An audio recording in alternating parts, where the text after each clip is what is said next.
strength is less comparing to the previous week. Okay.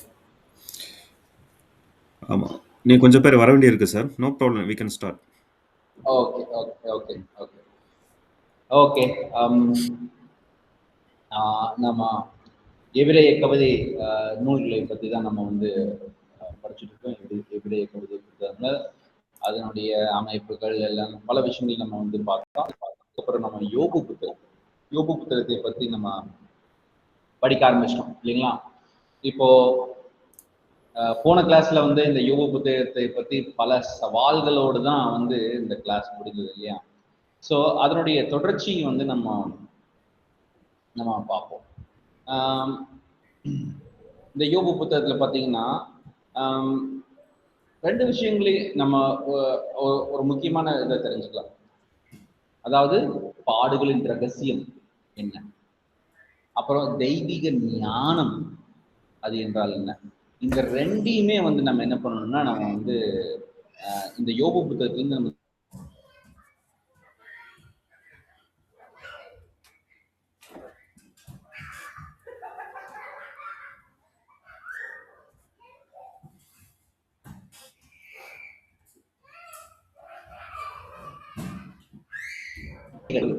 அவங்க வந்து பாடுறதுக்கு காரணங்கள் என்ன பண்றாங்கன்னா தீவிரமா வந்து அவங்க விசாரிக்கிறாங்க. இந்த யோபுல ஒரு நிமிஷம் வாய்ஸ் கேட்கல, சாரி. எடிட்டிங் லைன் கொஞ்சம் சொல்லுங்க சாரி. யோபு புஸ்தகத்துல இருந்து 2 காரியம் சொன்னீங்க. ஒரு நிமிஷம் வெயிட் பண்ணுங்க. என்னுடைய புஸ்தகத்துல ஏதோ ஒரு பிரச்சனை காட்டுது. நான் ஒயர்ல தான் கனெக்ட் பண்ணிருக்கேன் internet. But still it says lost your network connection. ஒரு நிமிஷம், just give me a minute.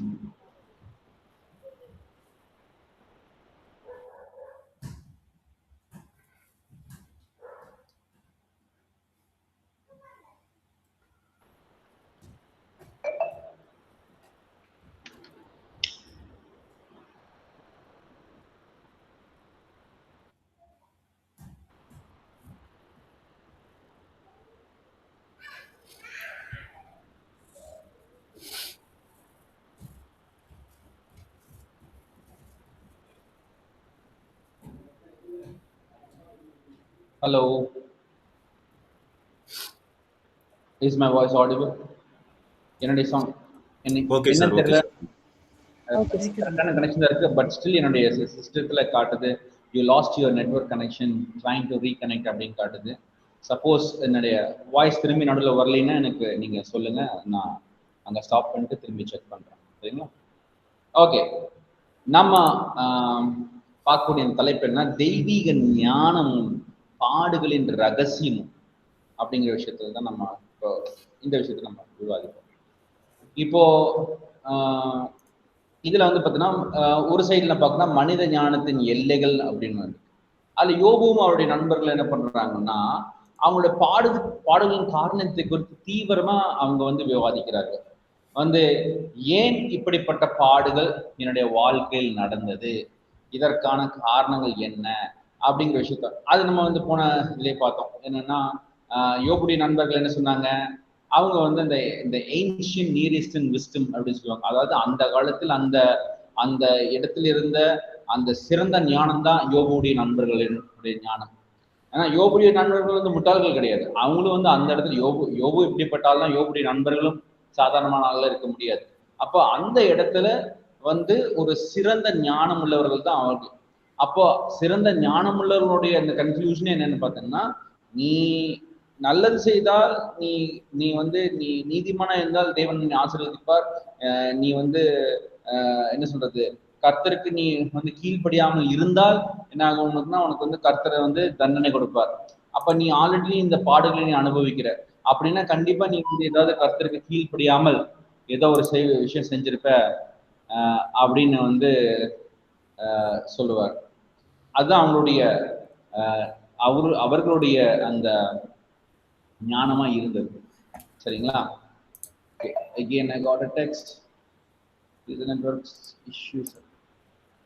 திரும்பவும் வாய்ஸ்ல ஏதாவது இஷ்யூஸ் இருக்குங்களா? இப்போ வாட்ஸ்அப்ல ஒரு மெசேஜ் வந்துச்சு.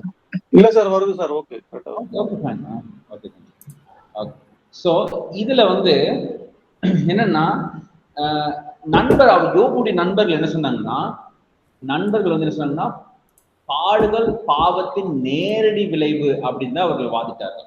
என்னன்னா, நீ பாவம் செஞ்சாதான் உனக்கு தண்டனை கிடைக்கும். உனக்கு தண்டனை கிடைச்சிருக்குன்னா அது அப்படியே ரிவர்ஸ் மெக்கானிசம்ல வந்து போய் பார்த்தோம்னா, நீ உனக்கு தண்டனை கிடைச்சிருக்குன்னா கண்டிப்பா நீ பாவம் செஞ்சிருப்ப.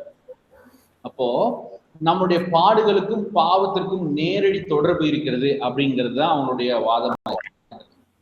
இப்ப நமக்கு நான் உங்களுக்கு கேட்கிறேன், நாம் படுகிற பாடுகளுக்கும் நம்முடைய பாவத்திற்கும் நேரடி தொடர்பு உண்டா இல்லையா? சொல்லுங்க பார்க்கலாம். நமக்கு வர்ற இல்ல, நேரடி தொடர்பு இல்ல. ஏன் இல்லைன்னு சொல்றீங்க?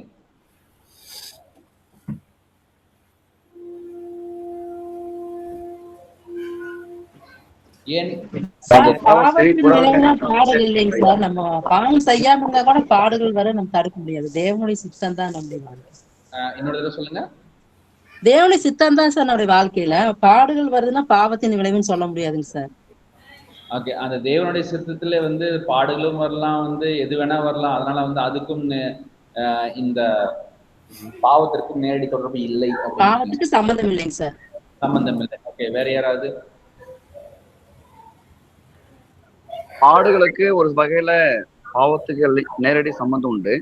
அதே சமயத்துல பரிசுத்தமா வாழ்வதற்கு சில பாடல் உண்டு, அதை சோதிக்கப்படுவதற்காக. அது வந்து இச்சையினால வர தேவன் சோதிக்கிறப்ப அப்படி இல்லை, நம்மளை புடமிடுறது, அதாவது 7 தரம் புடமிடப்படுறது, நம்மளை இன்னும் சுத்திகரிக்கப்படுறது. ஸோ அப்படி சில பாடுவது அது வந்து பாடல்ல, பட் நம்ம சுத்திகரிக்கிறது. நமக்கு அது பாட தெரியும், நம்ம அனுபவிக்கிறது கஷ்டமா தெரியும்.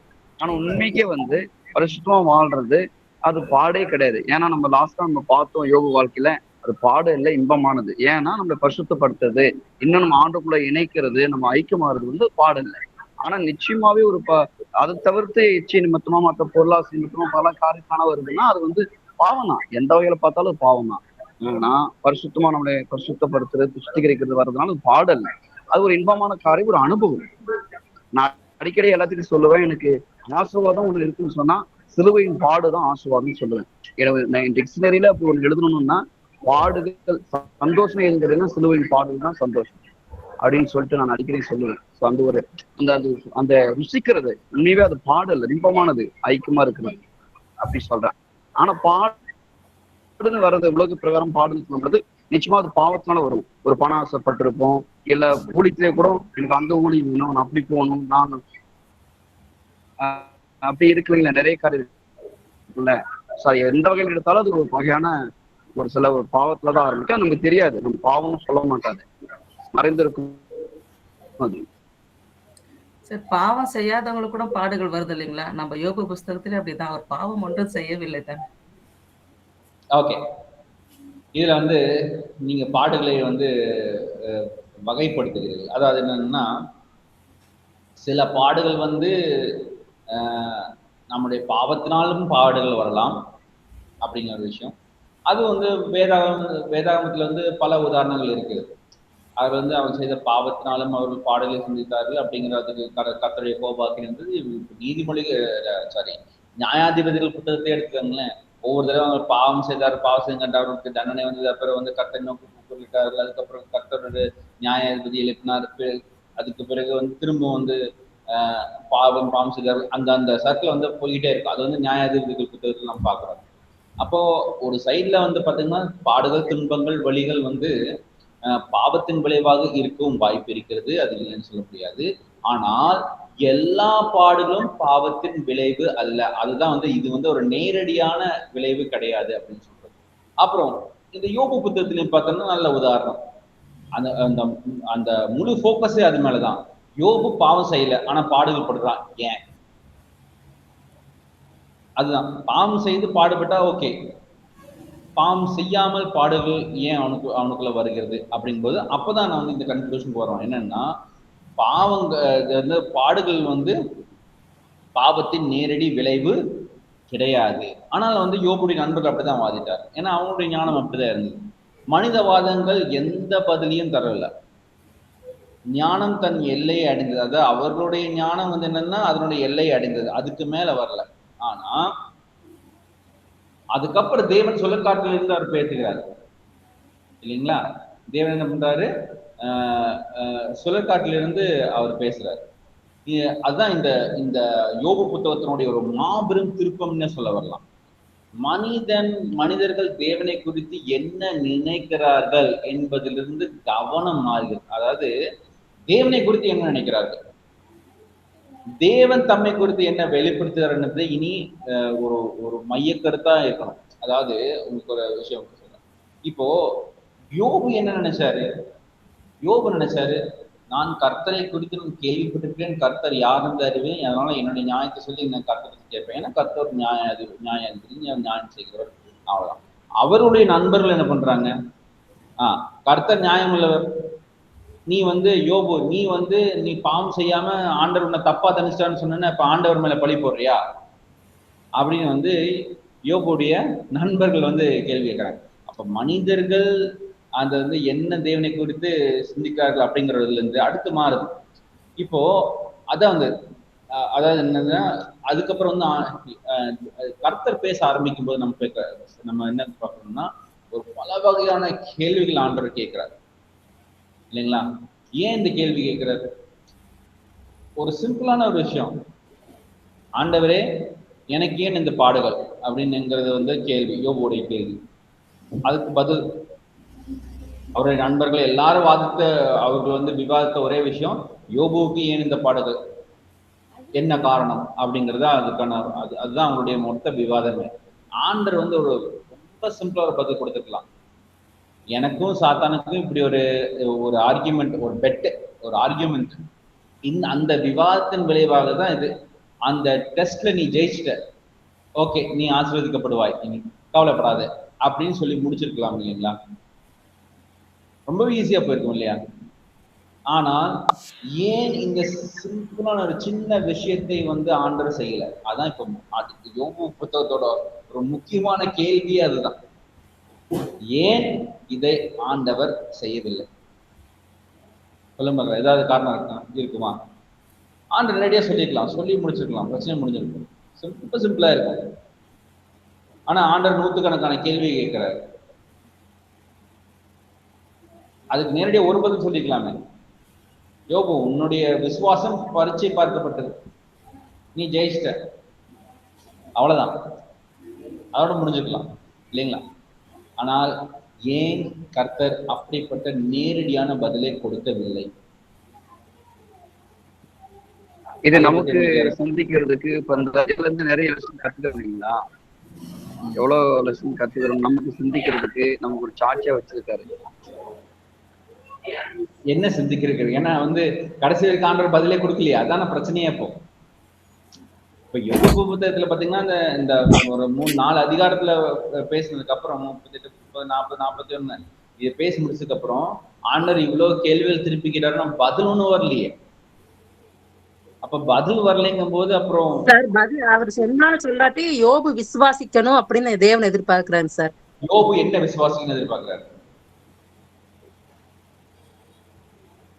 என்ன விசுவாசிக்கணும் யோபு என்ன விசுவாசிக்கணும் ஆண்டவர் எதிர்பார்க்கிறார்? என்ன காரணம் தெரியாம இருந்தாலும் கூட அவர் தேவனை நம்பணும் அப்படின்னு. ஓகே, என்ன காரணம் இன்னும் தெரியாம இருந்தாலும் தேவனை நம்பணும். ஓகே, எதை செய்தாலும் நன்மையாக இருக்கும். ஆண்டவர் என்ன செஞ்சாலும் நன்மையா தான் இருக்கும். 10 பிள்ளைங்க செத்து போனாலும் ஒரு சின்ன உதாரணம். அதாவது ஒரு புள்ள அப்பா மேல எவ்வளவு நம்பிக்கை வச்சிருக்கோம், விசுவாசம், அந்த விசுவாசம் யோபுக்கு ஆண்டவர் மேல இருக்கணும்ன்ற ஒரு காரணமா கூட இருக்கு. ஓகே, ரொம்ப அருமை. ஆண்டவர் எப்படிதான் நம்ம விடுவிச்சுவாருங்கிற நம்பிக்கை இருந்துரும். எதுங்க?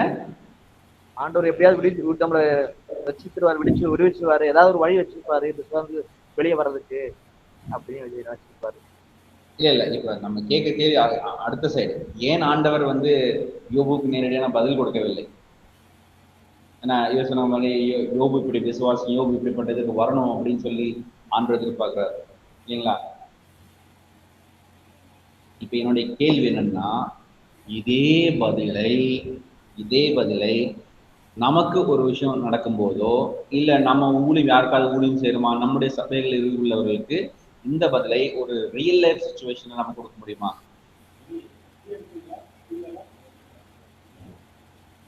சாத்தானுக்கு கொடுத்த அந்த பெட்ல வந்து அவரு இப்படி சொல்லாமலே அவர் ஜெயிச்சு காட்டுறாரு. அவரு எந்த பதிலும் சொல்லாமலே லாஸ்ட் வரையும் நிலைச்சிருக்கிறாரு. அவனுக்கு முகத்துல கறி பூசிட்டாரு. எந்த ஆன்சர் இல்ல, நீயே பாத்துக்க, விசுவலா பாத்துக்க, அவன் நான் சொன்ன சாட்சி மாதிரி நடக்கிறான், அவர் வார்த்தை மாதிரி நடக்கிறான்றதுக்கு எதுவுமே சொல்லல. கன்க்ளூஷன் வந்து அவர் ஜெயிச்சிட்டாரு, போத்துட்டான். ஓகே ஓகே, அதாவது அந்த பெட் வந்து அவர் பதில் சொல்லாமல் இருக்கிறதும் இன்க்ளூடட் இந்த பெட் இல்லையா? அந்த சவால்ல வந்து ஆண்டவர் பதிலும் சொல்லக்கூடாதுங்கிறது இன்க்ளூடடுங்களா?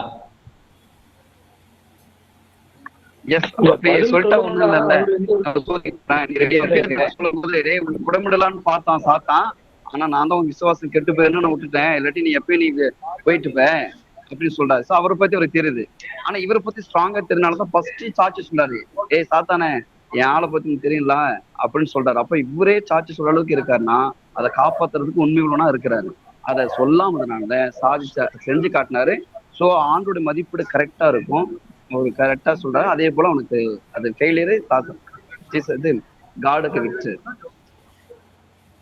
ஓகே, இதை வந்து இப்ப தற்போது உள்ள கிறிஸ்துவ வாழ்க்கைக்கு வந்து நம்ம வந்து இதை வந்து நம்ம அப்ளை பண்ணி பார்த்தோம்னா எப்படி நினைச்சோம்? ஆண்டவர் வந்து வாழ்க்கை பாடுகளுக்கு அந்த பாடுகளுக்கு நமக்கு பதிலையும் கொடுக்க மாட்டார்.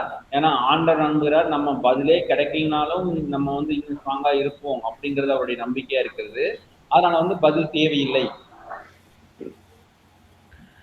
இல்ல, மனிதனின் அறிவால் தேவனுடைய முழு திட்டத்தை புரிந்து கொள்ள முடியாது என்பதை காட்டுறதுக்கு தான் தேவன் இந்த சம்பவத்தை நடக்குதுன்னு நினைக்கிறேன். அதாவது ஆண்டவரே எனக்கு ஏன் இந்த பாடுகள்ன்ட்டு யோபு வந்துட்டு ஆக்சுவலி கேள்வி கேட்க கூடாது. நம்ம பைபிள் ரீதியா பார்க்கும்போது நம்ம ஆண்டவரை வந்து ரிட்டர்ன் வந்து கேள்வி எதுவும் கேட்க முடியாது. ஏன் என்ன இந்த மாதிரி வச்சிருக்கீங்க, அவருடைய சித்தம் இருக்கு, அது நிறைவேறணும். இன்னொன்னு வந்துட்டு இப்ப நம்பிக்கையின் தேவன், நம்பிக்கையின் பிதா ஆபிரகாம் பாக்குறீங்களா, அந்த மாதிரி ஒரு வேதவசனத்துல ஒரு முக்கியமான ஒரு சாட்சியா யோபு புஸ்தகம் நம்மளுக்கு இருக்கு. இல்லைன்னா நம்ம இவ்வளவு நேரம் வாத விவாதமே பண்ண முடியாது இல்லைங்களா? ஒரு ரொம்ப முக்கியமான சாட்சியா இருக்கு. பட் இன்னொரு விஷயம், நம்ம யாரோ ஆண்டவர் கேள்வி கேட்கிற ஸ்தானத்துல இல்லை, நம்ம அவரோட சித்தனா இருக்கு, அது நிறைவேறும். இப்போ வந்து பிரதர் மோகன் பிரசாத், நீங்க என்ன சொன்னீங்க அந்த பாயிண்ட்? அதாவது மனிதனுடைய அறிவால தேவனுடைய திட்டத்தை முழுமையா புரிந்து கொள்ள முடியாது என்பதை காட்டுவதற்காகவும், அவர் எல்லாவற்றையும் அறிந்த தேவன், அவருடைய ஞானத்தையும் ஆட்சியையும் நம்ம ஆளுக்கு கீழே இருக்கிறோம், அதனால அதை நம்பணுங்கிறதுக்காகவும். ஓகே, இப்போ என்னன்னா இந்த மனிதனுடைய அறிவால் தேவனுடைய ஞானத்தை முழுமையாக புரிந்து கொள்ள முடியாது என்பதை என்ன பண்றது, சுட்டி காட்டவே அப்படின்னு ஒரு விஷயம் சொன்னீங்க. அதுவே அந்த ரொம்ப ஒரு அற்புதமான பதில். அதான் மற்ற நீங்க எல்லாம் சொல்ற பதிலும் கரெக்ட் தான், அது இல்லைன்னு சொல்ல வரல. ஆனா வந்து என்னன்னா மனித புரிதலின் வரம்புகளை வெளிப்படுத்தவே இந்த கேள்விகள் கேட்கப்பட்டன. சில சமயங்கள் எப்படி தெரியுங்களா இருக்கும், நம்ம யோசிப்போம், அதாவது why did God ask this questions, அதாவது ஏன் இந்த கேள்விகள் கேட்டாருன்னா is it to bully Job, அதாவது வந்து என்னதுன்னா யோபு வந்து மிரட்டுறதுக்காக ஆண்டவர் இந்த கேள்வி கேட்டாரா? யோபு நீ எங்கிட்டே கேள்வி கேட்கிற, என்ன நினைச்சிட்டு இருக்க, நான் கேட்கறேன் கேள்வி, இங்கே பதில் சொல்லு பார்க்கலாம், இவ்வளவு கேள்வி கேட்கிற, ஒரு பதில் சொல்லு பார்க்கலாம், உன்னால முடியாதுல்ல, என்ன தைரியமா தான் நீ எங்கிட்டே கேட்கிற அப்படின்னு வந்து ஒரு யோபு மிரட்டுவதற்காகவோ இல்லது யோபு நீ என்ன நினைச்சிட்டு இருக்க, உனக்கெல்லாம் ஒண்ணுமே தெரியாது, உனக்கு வந்து கொஞ்சம் கூட அறிவு கிடையாது, நீ எல்லாம் வந்து ஒரு ஒரு ஒரு எனக்கு முன்னாடி ஒரு கணக்கே கிடையாது அதனால நிறைய விஷயம் எனக்கு தெரியும், உனக்கு இதெல்லாம் ஒண்ணும் தெரியாது, என்ன நீ என்னை பார்த்து நீ கேள்வி கேட்கறியா அப்படிங்கிற வந்து யோபை அவமானப்படுத்தவா இந்த கேள்வி கேட்கிறார் அப்படின்னு பார்த்தோன்னா அதுக்கெல்லாம் கிடையாது.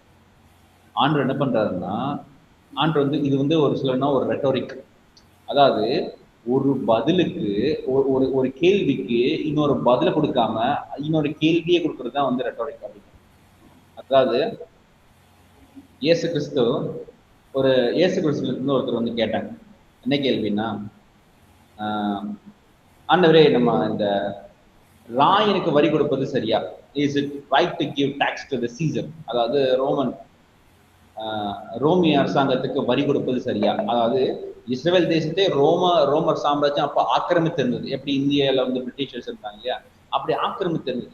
அப்ப ஆக்கிரமித்து இருக்கிற அந்த சமயத்தில் தன்னை ஆக்கிரமித்த இந்த தேசத்திற்கு நாம வந்து வரி கொடுப்பது சரியா அப்படிங்கிறது கேள்வி. அது ஏன் இயேசு கிறிஸ்து கேட்டாங்க, அது ஒரு ட்ரிக் இருக்கு. என்னன்னா, இப்போ ஒரு வேலை இயேசு கிறிஸ்து ஆமாப்பா வரி இது கொடுக்கணும்லப்பா கொடுத்துருங்க அப்படின்னு சொன்னாங்கன்னா என்ன பண்ணுவாங்க, அவங்க வந்து மற்ற யூதர்கள்லாம் காட்டியும் பார்த்தீங்கன்னா இவன் வந்து ரோம கைக்கூலி, இயேசு கிறிஸ்து வந்து ஒரு ரோமர்களுடைய கைக்கூலி, அதை வந்து அவங்களுக்கு வந்து வரி கொடுக்க சொல்றான்னு சொல்லி யூதர்களை வந்து மாட்டி விடுறாரு. அதான் பிளான். இப்போ ஒருவேளை இயேசு கிறிஸ்து வந்து இல்ல ராயனுக்கு வரி கொடுக்க தேவையில்லை அப்படின்னு சொல்லியிருந்தா உடனே வந்து இந்த ரோம வீரர்களை கூப்பிட்டு இங்க பாருங்க உங்களுக்கு எதிராக ஒருத்தன் கலகம் பண்றான்னு ரோமர்கள் இடத்துல வந்து என்ன சொன்னா போட்டு விட்டுருவாங்க. இப்ப இயேசு கிறிஸ்து வரி கொடுங்கன்னு சொன்னா யூதர்கள் எடுக்க மாட்டிடுவாரு, வரி கொடுக்க வேண்டாம் அப்படின்னு சொன்னா ரோமர் எடுக்க மாட்டிடுவாரு. இப்படிப்பட்ட ஒரு ரொம்ப ட்ரிக்கியான கேள்விதான் அவருக்கு கேட்கப்பட்டது, ராயனுக்கு வரி கொடுப்பது சரியா. இயேசு கிறிஸ்து வந்து ஒரு கேள்வி கேட்டார், அதுக்கு பதிலே ஒரு கேள்வியே கேட்டார். என்னன்னா, சரி அந்த ஒரு காயின் கொடுங்க, இதுல யாருடைய உருவம் பொறிக்கப்பட்டிருக்கிறது, யாருடைய சொருவம் இதுல இருக்கிறது, ராயனுடைய அப்படின்னு சொல்லும்போது அப்பதான் what belongs to Caesar give it to Caesar and what belongs to God give it to God. ராயனுக்கும் தேவனுடையதை கொடுங்க. அப்போ நம்ம யாருடைய சாயல்ல படைக்கப்பட்டிருக்கிறோம், தேவனுடைய சாயல் தான் படைக்கிறோம். அப்போ நாம் யாருடையவர்கள்,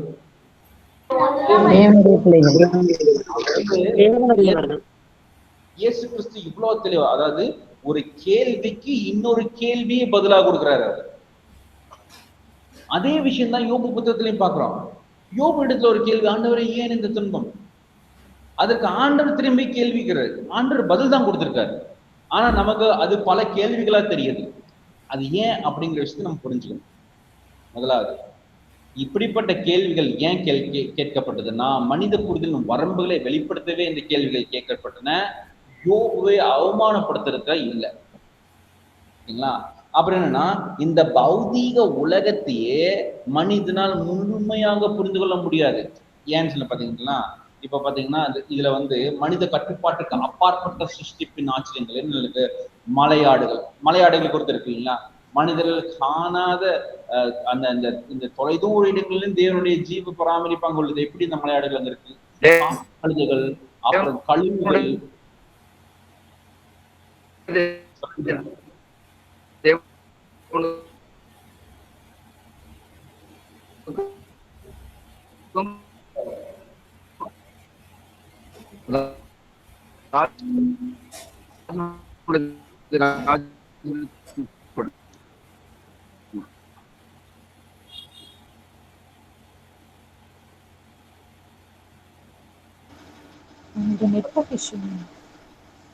உங்க வாய்ஸ் எனக்கு கேட்கல, என் வாய்ஸ் உங்களுக்கு கேட்கல, உங்க வாய்ஸ் எனக்கு கேட்கல.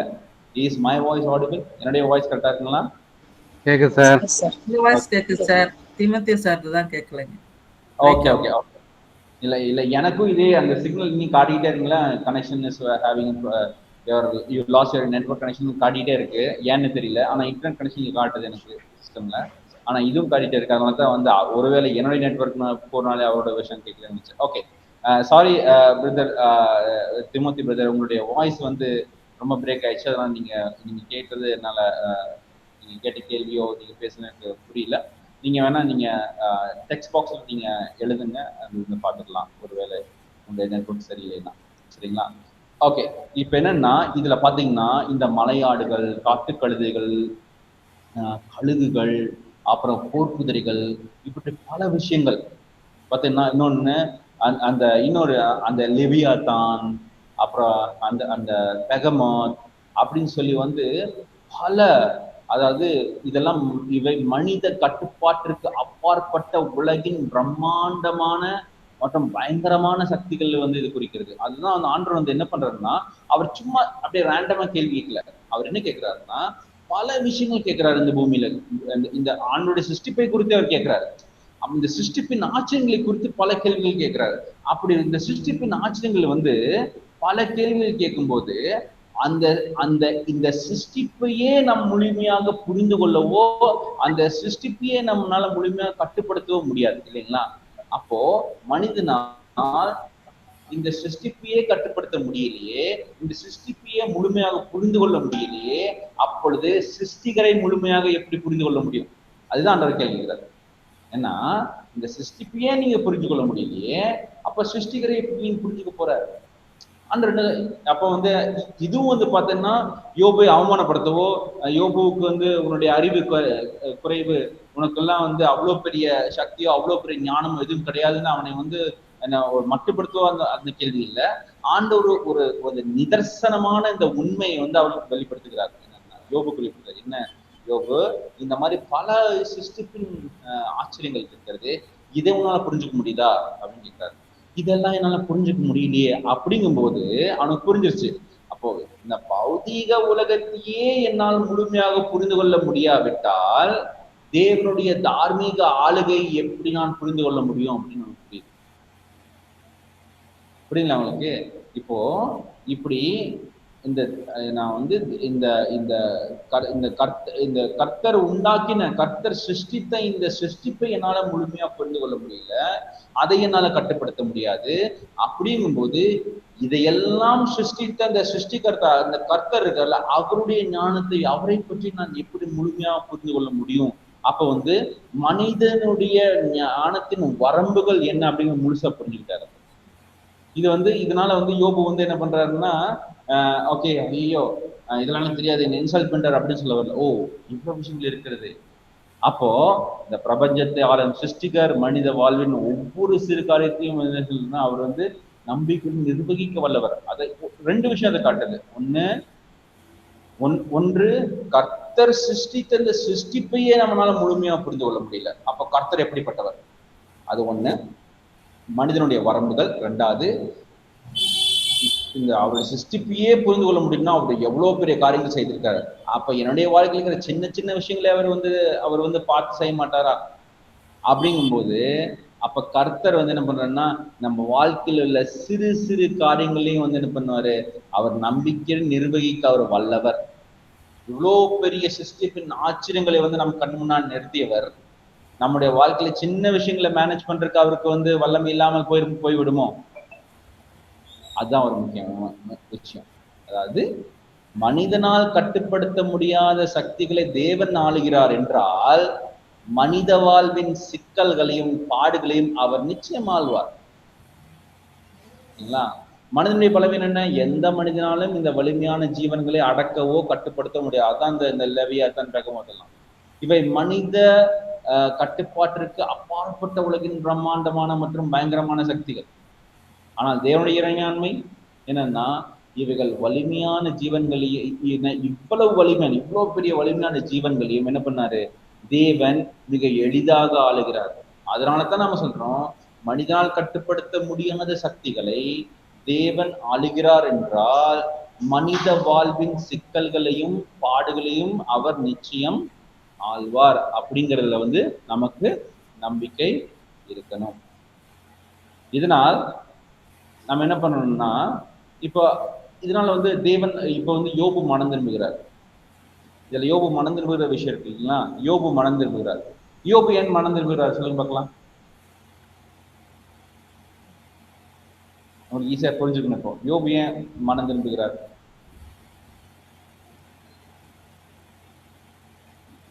யோபு மனம் திரும்பினா தெரியுங்களா? யோபு புத்தகத்து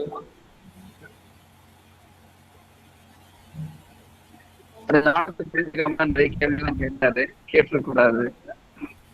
ஓகே ஆளுக்கு கீழ் பண்ணிட்டு வந்தான். ஓகே, இந்த கேள்வி எல்லாம் வந்து ஆண்டவரை பார்த்து நான் கேட்டிருக்கவே கூடாது, நான் பண்ண தப்பு. ஓகே, இதற்காகவா? சரி, வேற ஏதாவது?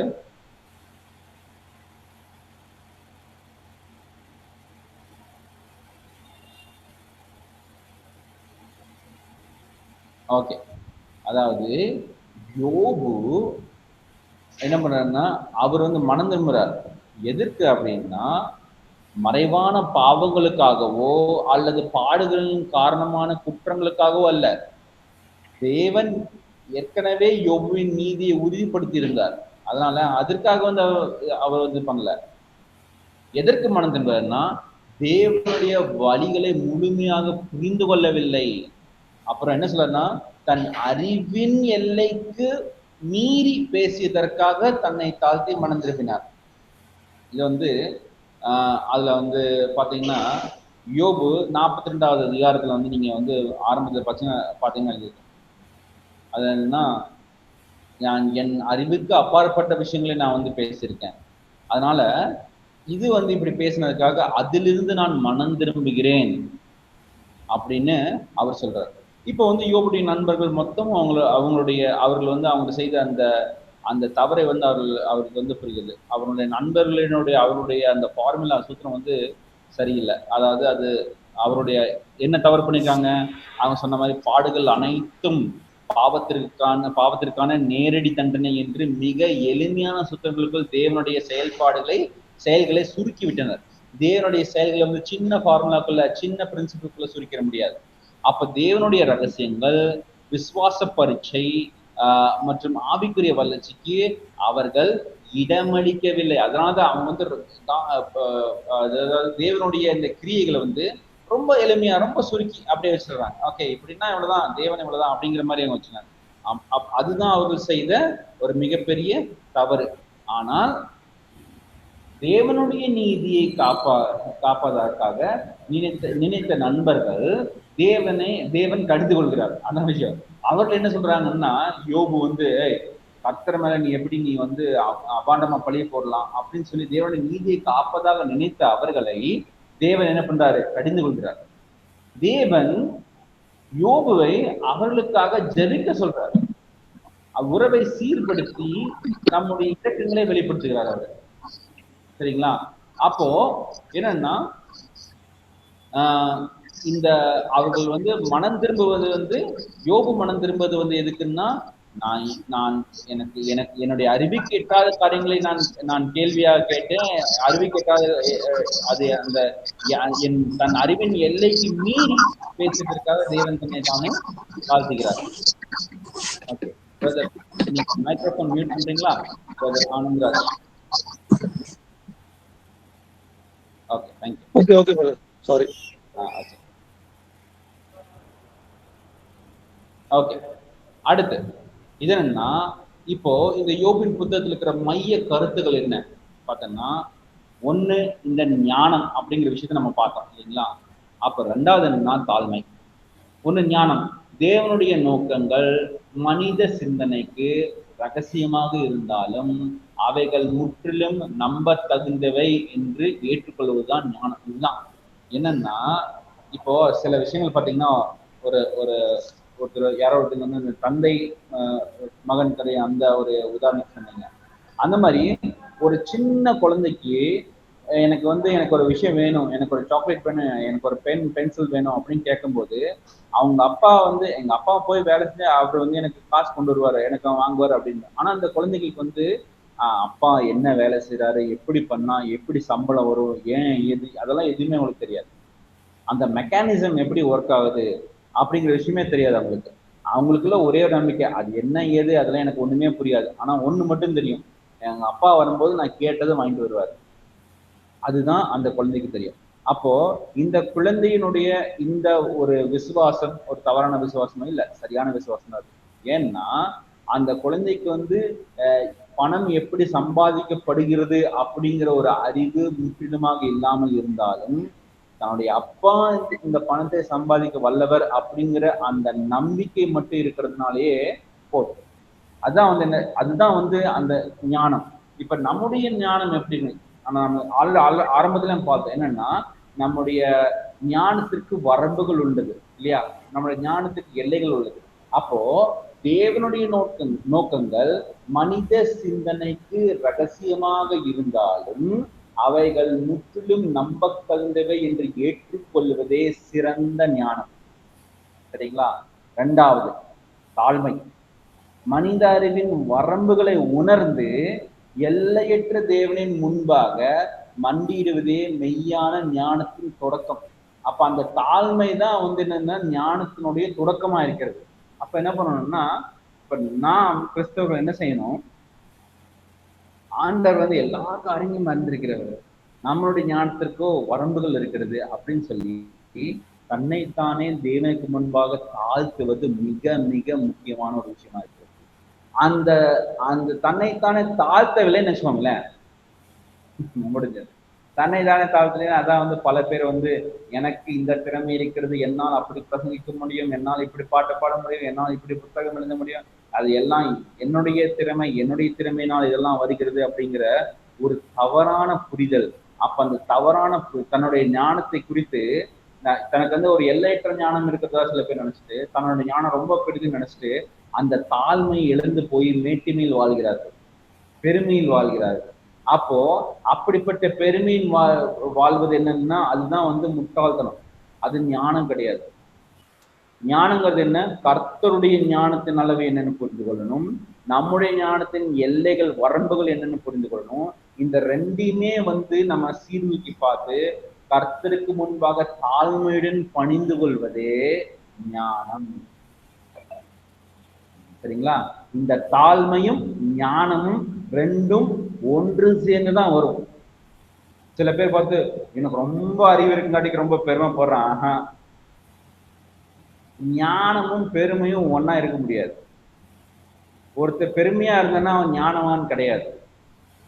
ஞானமாய் உள்ளவர்கள் எப்பவும் என்னன்னா தாழ்மையுடன் இருப்பவர்கள். அதான் வந்து one thing that I know is I don't know anything. அதாவது எனக்கு ஒரே ஒரு விஷயம் மட்டும் தெரியும்பா. என்ன தெரியும் உனக்கு? எனக்கு எதுவுமே தெரியாதுங்கிறது தான் எனக்கு தெரிஞ்ச விஷயம். அதாவது என்னுடைய ஞானத்தின் எல்லைகள் என்ன, என்னுடைய ஞானத்தின் வரம்புகள் என்னென்ன புரிந்து கொள்ள ஒரு மனிதன் இருக்காங்க பார்த்தீங்கன்னா, அவன் தான் உண்மையான ஞானவான். அப்படி இருக்கும்போது அவர்கள் என்ன பண்ணுவாங்கன்னா கர்த்தருடைய சமூகத்தில் தாழ்மையா இருப்பார்கள். தாழ்மை எவ்வளவு வேணா படிக்கலாம், எத்தனை டிகிரி வேணா வாங்கலாம், எத்தனை பட்டங்கள் வந்து டாக்டர் பட்டங்கள் வரைக்கும் நீங்க வாங்கலாம். ஆனால் அந்த தாழ்மைங்கிற ஒரு விஷயம் இல்லைன்னா அந்த ஞானங்கிற விஷயம் இல்லைன்னு வச்சுக்கோங்க. ரெண்டுமே ஒரே இடத்துல இருக்கவே முடியாது.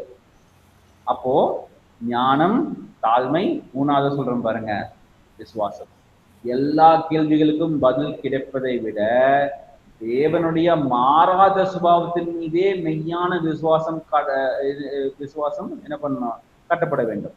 அப்போ என்னன்னா பதில் கிடைக்குதோ கிடைக்கலையோ, ஆனால் தேவன் என்று மாறாதவர்கள். இப்ப யோபு இப்படி யோசிக்கணும். என்னன்னா, எனக்கு என்னுடைய பாடுகள் வந்து ஏன் நடக்குது, என்னுடைய வாழ்க்கை ஏன் பாடுகள் வந்து இது எனக்கு தெரியாது. ஆனா கர்த்தர் வந்து நீதி மாறாதவர், கர்த்தருடைய குணாதிசயங்கள் எப்பவும் மாறுவது இல்லை. அப்போ அவரு மாறாதவர், அதனால அதை மேல மட்டும் நான் விசுவாசம் வைக்கிறேன் அப்படின்னு நம்ம வந்து இப்போ இப்படிப்பட்ட இந்த சூழ்நிலைகள் வரும்போது, அதாவது இப்போ இந்த பாடுகள் நம்மளுடைய வாழ்க்கையிலும் இல்ல நம்ம யாருக்காக ஊழியர், நம்முடைய சபைகள் யாருக்காக நம்ம ஊழியர் பண்ணோம்னா அவருடைய வாழ்க்கையில் வரும்போது இந்த மூன்று காரியங்களை வந்து அவர்கள் புரிந்து கொள்றதுக்கு நம்ம வந்து உதவி செய்யணும். என்னன்னா, என்ன ஆனாலும் சரி கர்த்தர் மாறாதவர். அப்ப அந்த மாறாத கர்த்தரை விசுவாசித்தது, அதுதான் முழுமையான விசுவாசம். அப்புறம் கர்த்தருடைய ஞானம் என்ன, கர்த்தர் எப்படிப்பட்டவர்னு புரிந்து கொள்ளுதல், ரெண்டு, அது ஞானம். மூன்றாவது தன்னுடைய ஞானத்தின் வரம்புகளை புரிந்து கொள்ளுதல், அது என்ன, அங்கதான் தாழ்மை. இப்போ இந்த விசுவாசம், ஞானம், தாழ்மை, இப்படி மூன்றும் சேர்ந்து வரும்போது தான் நம்ம தேவனை முழுமையாக நம்ம என்ன பண்ண முடியும்னா நம்ப முடியும். We can trust the Lord completely. புரியுதுங்களா? இந்த மூன்றும் ஒரு முக்கியமான மைய செய்தியா இருக்கிறது இந்த யோபு புத்தகத்தில். யோபு நீதிமானாக இருந்தும் பாடுபட்டார், அவர் தனிப்பட்ட விசுவாச பரீட்சைக்காக பாடலை செஞ்சிட்டார். அதே மாதிரி இயேசு கிறிஸ்துவனுடைய இதுவும் பார்த்தீங்கன்னா, இயேசு கிறிஸ்து முழுமையாக நீதிமானாக இருந்தும் பாடப்பட்டார். மற்றவருடைய மீட்புக்காக அவர் பாடுகளை சந்தித்தார். சரிங்களா? அப்போ நம்ம இந்த ஊழியத்திற்காக நம்ம இதுல இருந்து என்ன தெரிஞ்சுக்கணும்? நம்பர் 1 என்னன்னா, தாழ்மையுடன் அணுகுதல். எல்லா கேள்விகளுக்கும் உடனடி பதில்கள் இல்லை என்பதை உணர்ந்து எளிமையான மற்றும் மேலாட்டமான விளக்கங்களை தவிர்க்க வேண்டும். ஓகே, இதனாலதான் இது நடந்தது. ஓகே, நீங்க உங்களுக்கு இந்த பாட்டு வந்துச்சா, நீங்க வந்து நான் சொன்னபடி கேட்கல இல்ல, நீங்க சர்ச்சுக்கு வரல இல்ல, அதனாலதான் உங்களுக்கு இந்த பாட்டு நடக்குது அப்படின்னு சொல்லி நீங்க வந்து உங்களுக்கான விளக்கத்தை நீங்க இப்படி கொடுக்காம, நமக்கு பல விஷயங்கள் பல கேள்விகளுக்கு நமக்கு பதில் தெரியாது அப்படிங்கறத வந்து நம்ம புரிஞ்சுக்கணும். இது ஒரு முக்கியமான பிரச்சனையா இருக்கு. விசுவாசிகள் ஒரு கேள்வி பாஸ்டர்ட்டு கேட்டா பாஸ்டர் பதில் கொடுத்தே ஆக வேண்டும்ங்கிற கட்டாயத்துக்கு வந்துடுறாங்க. ஏன்னா நாம பதில் கொடுக்கலன்னா அவங்க வேற யார்கிட்ட போய் கேட்க ஆரம்பிச்சுருவாங்க. ஐயோ, எங்க பாஸ்டர் நான் ஒரு விஷயம் கேட்டேங்க, எங்க பாஸ்டரே பதில் சொல்லிங்க, வேற யார்ட்டா பெரிய பெரிய டீச்சர் யாராவது வருவாங்களா, பெரிய போதகர் யாராவது வருவாங்களா அப்படின்னு நினைப்பாங்க. இல்ல இல்ல இல்ல, எவ்வளவு பெரிய போதகராக இருந்தாலும் சரி, மனிதனுடைய ஞானத்திற்கு ஒரு வரம்புகள் உள்ளது. அப்ப என்ன பண்ணணும்னா, இந்த பாஸ்டர் வந்து இது சொல்லிக் கொடுக்கணும். என்னன்னா, எல்லாருக்கும் நம்முடைய ஞானத்துக்கு வரம்புகள் உள்ளது. அது எந்த போதகராக இருந்தாலும் சரி, பாஸ்டரா இருந்தாலும் சரி, யாரா இருந்தாலும் சரி, நீங்க கேட்குற எல்லா கேள்விகளுக்கும் எனக்கு பதில் தெரியாது. இன்னைக்கு நான் வந்து என்னுடைய கிளாஸ்க்கு இங்கே போயிருந்தேன். அவங்களுக்கு வந்து நான் சொன்னேன், நான் டீச் பண்ண இந்த டிபார்ட்மெண்ட்ல எனக்கு நிறைய நாலேஜ் இருக்கு. ஆனா இந்த டிபார்ட்மெண்ட்ல 100% எனக்கு நாலேஜ் எல்லாமே தெரியுமான்னா இருக்காது. அப்ப வந்து ஆனால் எனக்கு தெரிந்த எல்லா விஷயமும் நான் உங்களுக்கு கற்றுக் கொடுக்குறேன், நான் முயற்சி பண்றேன். ஆனா என்கிட்ட வந்து நான் வந்து ஒரு சர்வமும் அறிந்த ஒரு டீச்சரானால இருக்க முடியாது. அது எந்த மனிதனாலும் முடியாது, எவ்வளவு பெரிய ஸ்காலரா இருந்தாலும் முடியாது. அப்போ வந்து நம்ம வந்து இந்த தாழ்மையை முன்னாடி நம்ம சபைகளுக்கு முன்னாடி நம்ம சொல்லணும். ஏன்னா நமக்கு நம்ம கர்த்தர் நமக்கு வேற என்னென்ன விஷயம் கொடுத்துட்டாலும் நம்ம அதை படித்து அவரை புரிந்து கொள்ள முயற்சி செய்கிறோம். ஆனா எல்லாமே முழுமையா நமக்கு தெரியாது. அப்படிங்கிற தாழ்மையிலிருந்து நம்முடைய ஊழியத்தை தொடங்க வேண்டும். 2வது, தேவன் மேல் கவனம் செலுத்தல். கவனம் எங்கே போகணும்னா தேவன் மேல். சூழ்நிலைக்கான காரணங்களையும் தேடுவதை விட தேவனுடைய சுபாவத்தின் மீது கவனம் செலுத்த வேண்டும். ஏன் இந்த பிரச்சனை வந்துச்சு, இதுதான் வந்து நம்ம அடுத்து பார்க்கக்கூடிய ஒரு முக்கியமான விஷயமா இருக்கு. நான் அடுத்த இந்த டிஸ்கஷன் நம்ம வந்து இப்ப முடிச்சிடலாம். என்னன்னா, தேவனுடைய இந்த யோபு புத்தகத்துல இந்த பாடலுடைய இந்த ரகசியம் நம்ம பார்க்கறோம் இல்லைங்களா. என்னன்னா, இப்போ தேவனுடைய வழிகளை நாம் முழுமையாக புரிந்து கொள்ள முடியாத போதும் அவருடைய ஞானத்தை நம்ம கற்றுக்கொள்வதே வந்து யோபுடைய புத்தகம் நம்ம பார்க்கறோம் இல்லைங்களா. ஒண்ணு, நம்ம ஆதி சிருஷ்டிப்பு நல்லா இருந்துச்சு, ஆனா அந்த மரணம், வலி, வியாதி, துக்கம் எதுவுமே கிடையாது. ஆனால் வீழ்ச்சடைந்த உலகத்துல எல்லாமே இருக்குது இல்லைங்களா. அப்போ வந்து நம்ம பார்க்கக்கூடிய விஷயம் என்னன்னா, இந்த பூமியின், அதாவது இது பேர் வந்து என்னன்னா ஸ்பிரிச்சுவல் வார்ஃபேர் அப்படின்னு சொல்லுவாங்க. அதாவது இந்த ஆவிக்குரிய போராட்டம், இந்த ஆவிக்குரிய போராட்டம் நமக்கு வந்து கண்ணுக்கு தெரியாத இந்த ஆவிக்குரிய போராட்டங்கள் நடந்துட்டு இருக்கு. அந்த போராட்டத்தை நம்ம புரிந்து கொள்றது ரொம்பவே ஒரு முக்கியமான ஒரு விஷயமா இருக்கு. சரிங்களா. இப்ப நான் வந்து உங்களுக்கு ஒரு விஷயத்த நான் ஒரு பிக்சர் காட்டுறேன், அதுல உங்களுக்கு தெளிவா புரிய வாய்ப்பு இருக்கு.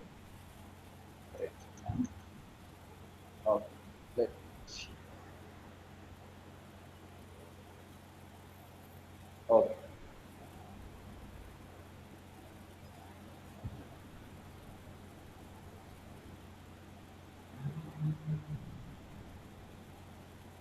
ஓகே.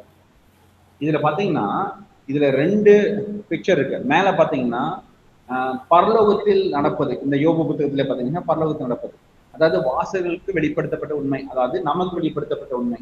நம்ம யோபுடைய புத்தகத்தை படிக்கும் போது நமக்கு இந்த உண்மை வெளிப்படுகிறது. என்ன வெளிப்படுகிறது பாத்தீங்கன்னா, சாத்தானுக்கும் ஆண்டருக்கு இடையான இந்த உரையாடல வந்து நம்ம படிக்கும்போது யோபுக்கு தெரியாது, பூமியில இது வந்து தெரியாது. ஆனால் வந்து பரலோகத்தில் நடக்குது.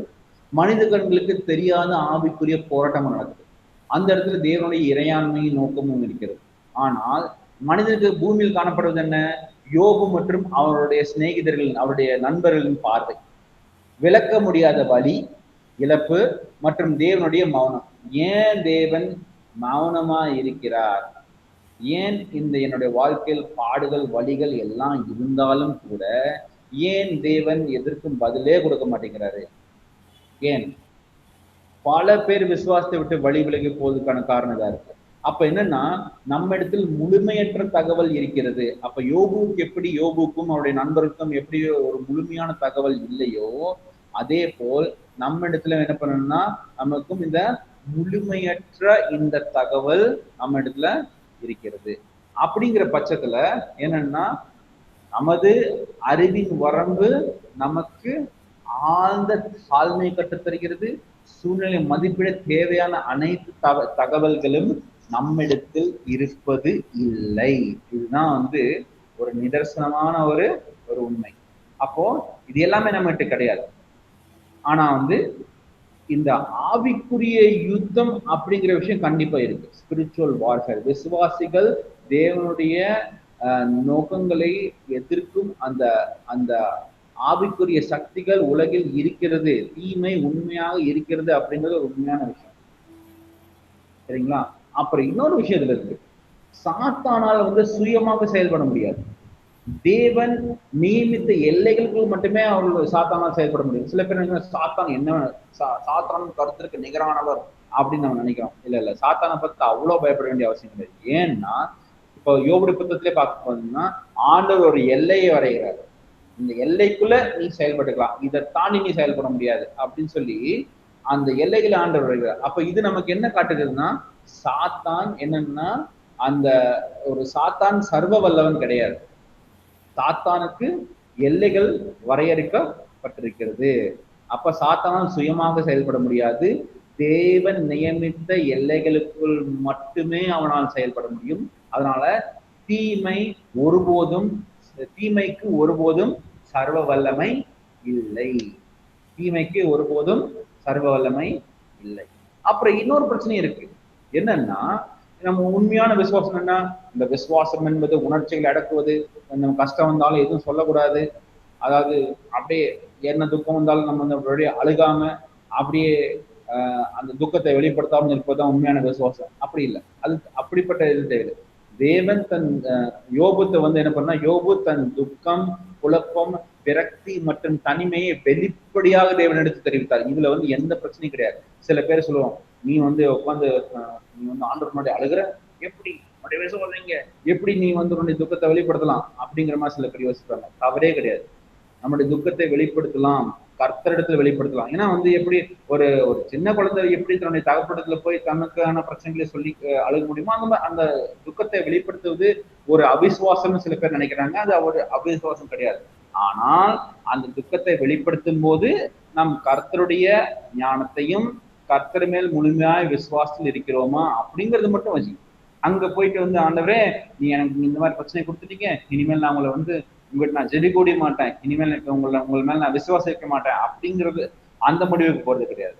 அந்த விசுவாசத்தில் இருந்து தன்னுடைய துக்கங்களை ஆண்டவரிடத்துல வெளிப்படுத்துவது எந்த தவறும் இல்லை. அப்ப யோபுவும் தான் பண்ணார். யோபு தன்னுடைய துக்கம், குழப்பம், விரக்தி மற்றும் தனிமையை வெளிப்படுத்தி தனிமையை வெளிப்படையாக தேவனிடத்துல என்ன பண்றாரு, தெரிவிக்கிறார். அப்போ என்ன சொல்றது, இப்ப சங்கீதங்களை போல விசுவாசமும் உணர்வு பூர்வமான வழியை அகற்றுவதில்லை. ஆனா அந்த வழியை தேவனுடைய பிரசன்னத்திற்குள் நம்மளை கொண்டு வருது. அந்த ஒரு துக்கம் என்ன பண்ணதுன்னா, அந்த ஒரு பிரச்சனையை வந்து கர்த்தருடைய பிரசன்னத்துக்குள், அதாவது கர்த்தருடைய அந்த கர்த்தர் இருக்கும் அந்த கர்த்தருடைய பிரசன்னத்துக்குள் நம்ம என்ன பண்ணணும், நம்மளை கொண்டு வரணும். அப்போ தேவனை புரியாத நேரத்திலும் அவரை நோக்கியே நமது உணர்வுகள் வெளிப்படுத்துவது விசுவாசத்தின் மிக உயர்ந்த செயல். சரிங்களா? இதுதான் வந்து ஒரு உண்மையான விசுவாசம். இப்போ இந்த ஃபைனல் கிளைமேக்ஸ், அதாவது பாத்தீங்கன்னா, சரி இவ்வளவு விஷயங்கள் நடந்துச்சு, தேவன் என்ன பண்றாரு, நம்ம இது வந்து பார்த்தோம். இந்த இப்படிப்பட்ட கேள்விகள், இந்த கேள்விகள் ஆண்டவர் கேட்கும்போது என்ன சொல்ல வர்றாருன்னா, யோபு, இந்த உலகத்தில் சிருஷ்டிக்கப்பட்ட இந்த சிருஷ்டிப்பின் ஆச்சரியங்களையே உன்னால புரிந்து கொள்ள முடியாது, கட்டுப்படுத்த முடியாது. அப்போ உன்னுடைய ஞானத்தின் வரம்பு இருக்கிறது. ரெண்டாவது, இவ்வளவு பெரிய சிருஷ்டிப்பை, நான் சிருஷ்டித்த சிருஷ்டிப்பே உனக்கு இவ்வளவு பெருசா தெரிஞ்சுன்னா, இதை சிருஷ்டித்தவர் நான் உனக்கு எவ்வளவு பெரிதா தெரிய வேண்டும். அப்படின்னா இவ்வளவு பெரிய சிருஷ்டிப்பல், நீ கட்டுப்படுத்த முடியாத விஷயங்கள் நான் வந்து ஆளுகை செய்யும் போது உன்னுடைய வாழ்க்கையை நான் ஆளுகை செய்வது எனக்கு பெரிய காரியம் அல்ல அப்படிங்கிற விஷயத்த வந்து நம்ம தெரிஞ்சு, அதுதான் வந்து ஞானம், தாழ்மை, விசுவாசம், இதெல்லாம் அங்க வந்துருக்கு.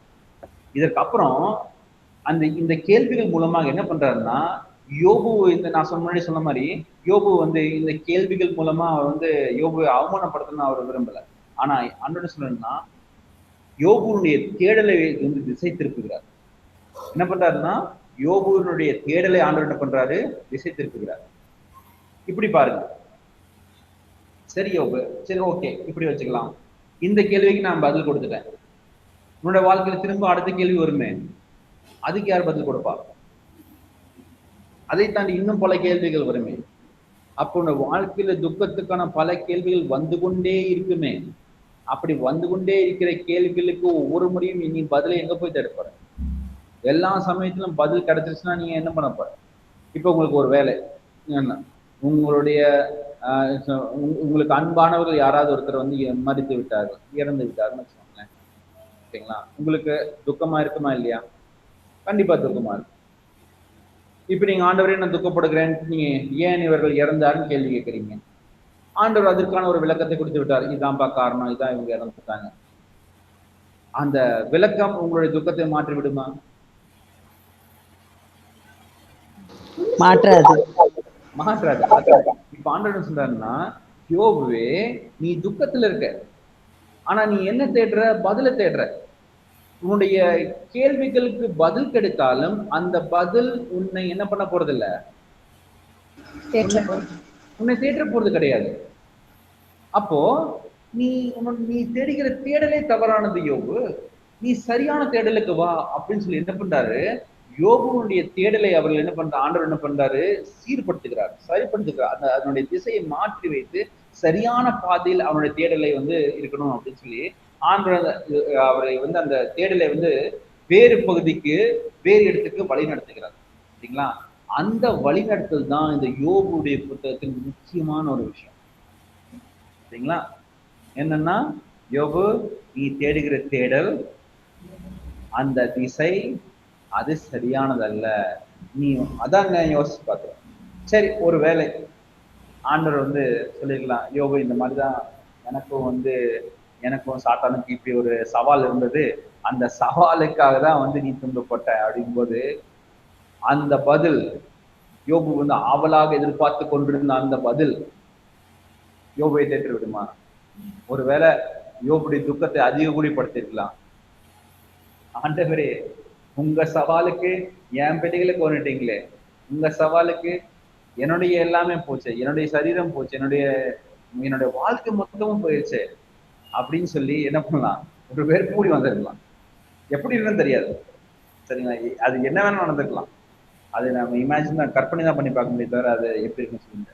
ஆனால் ஒரு விஷயம் மட்டும் தெளிவா என்னால புரிந்து கொள்ள முடியுது. என்னன்னா, அந்த யோபுனுடைய கேள்விக்கான பதில் யோபுவை தேற்றாது அப்படிங்கிறது மட்டும் ஒரு நிதர்சனமான ஒரு உண்மை. சரிங்களா? யோபுவுக்கு அந்த தேடிக்கொண்டிருக்கிற அந்த பதில்கள் யோபுவை என்ன பண்ணாது, யோபுவை தேற்றாது அப்படிங்கிறது ஒரு முக்கியமான ஒரு உண்மை. அடுத்து யோபு எதிர்பார்த்தது என்ன? தன் பாடுகளுக்கான தெளிவான விளக்கம். அதான் யோபு எதிர்பார்த்தது,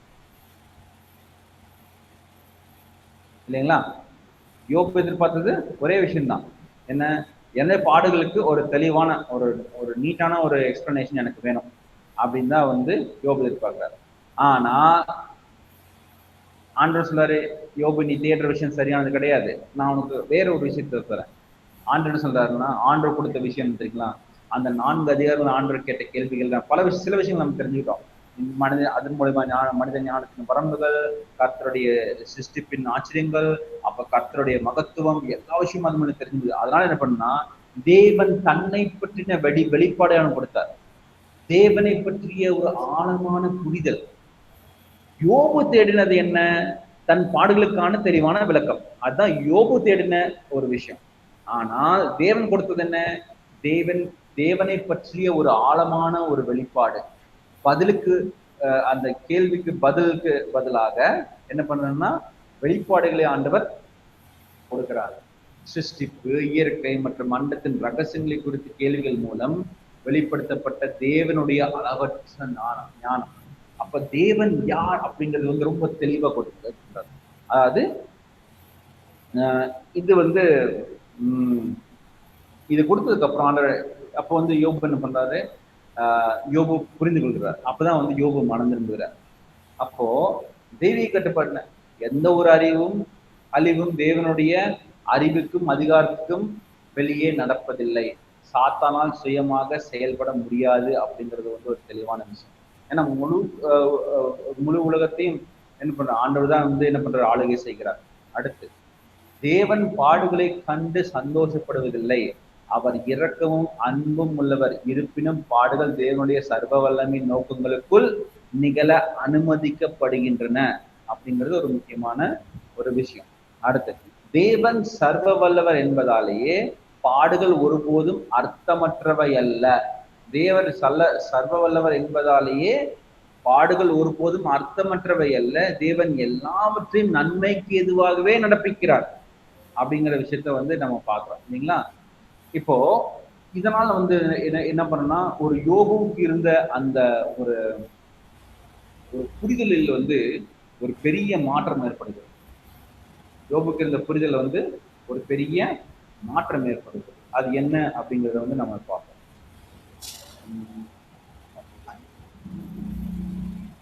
ஓகே, இதுல நம்ம பார்க்கறது என்னன்னா,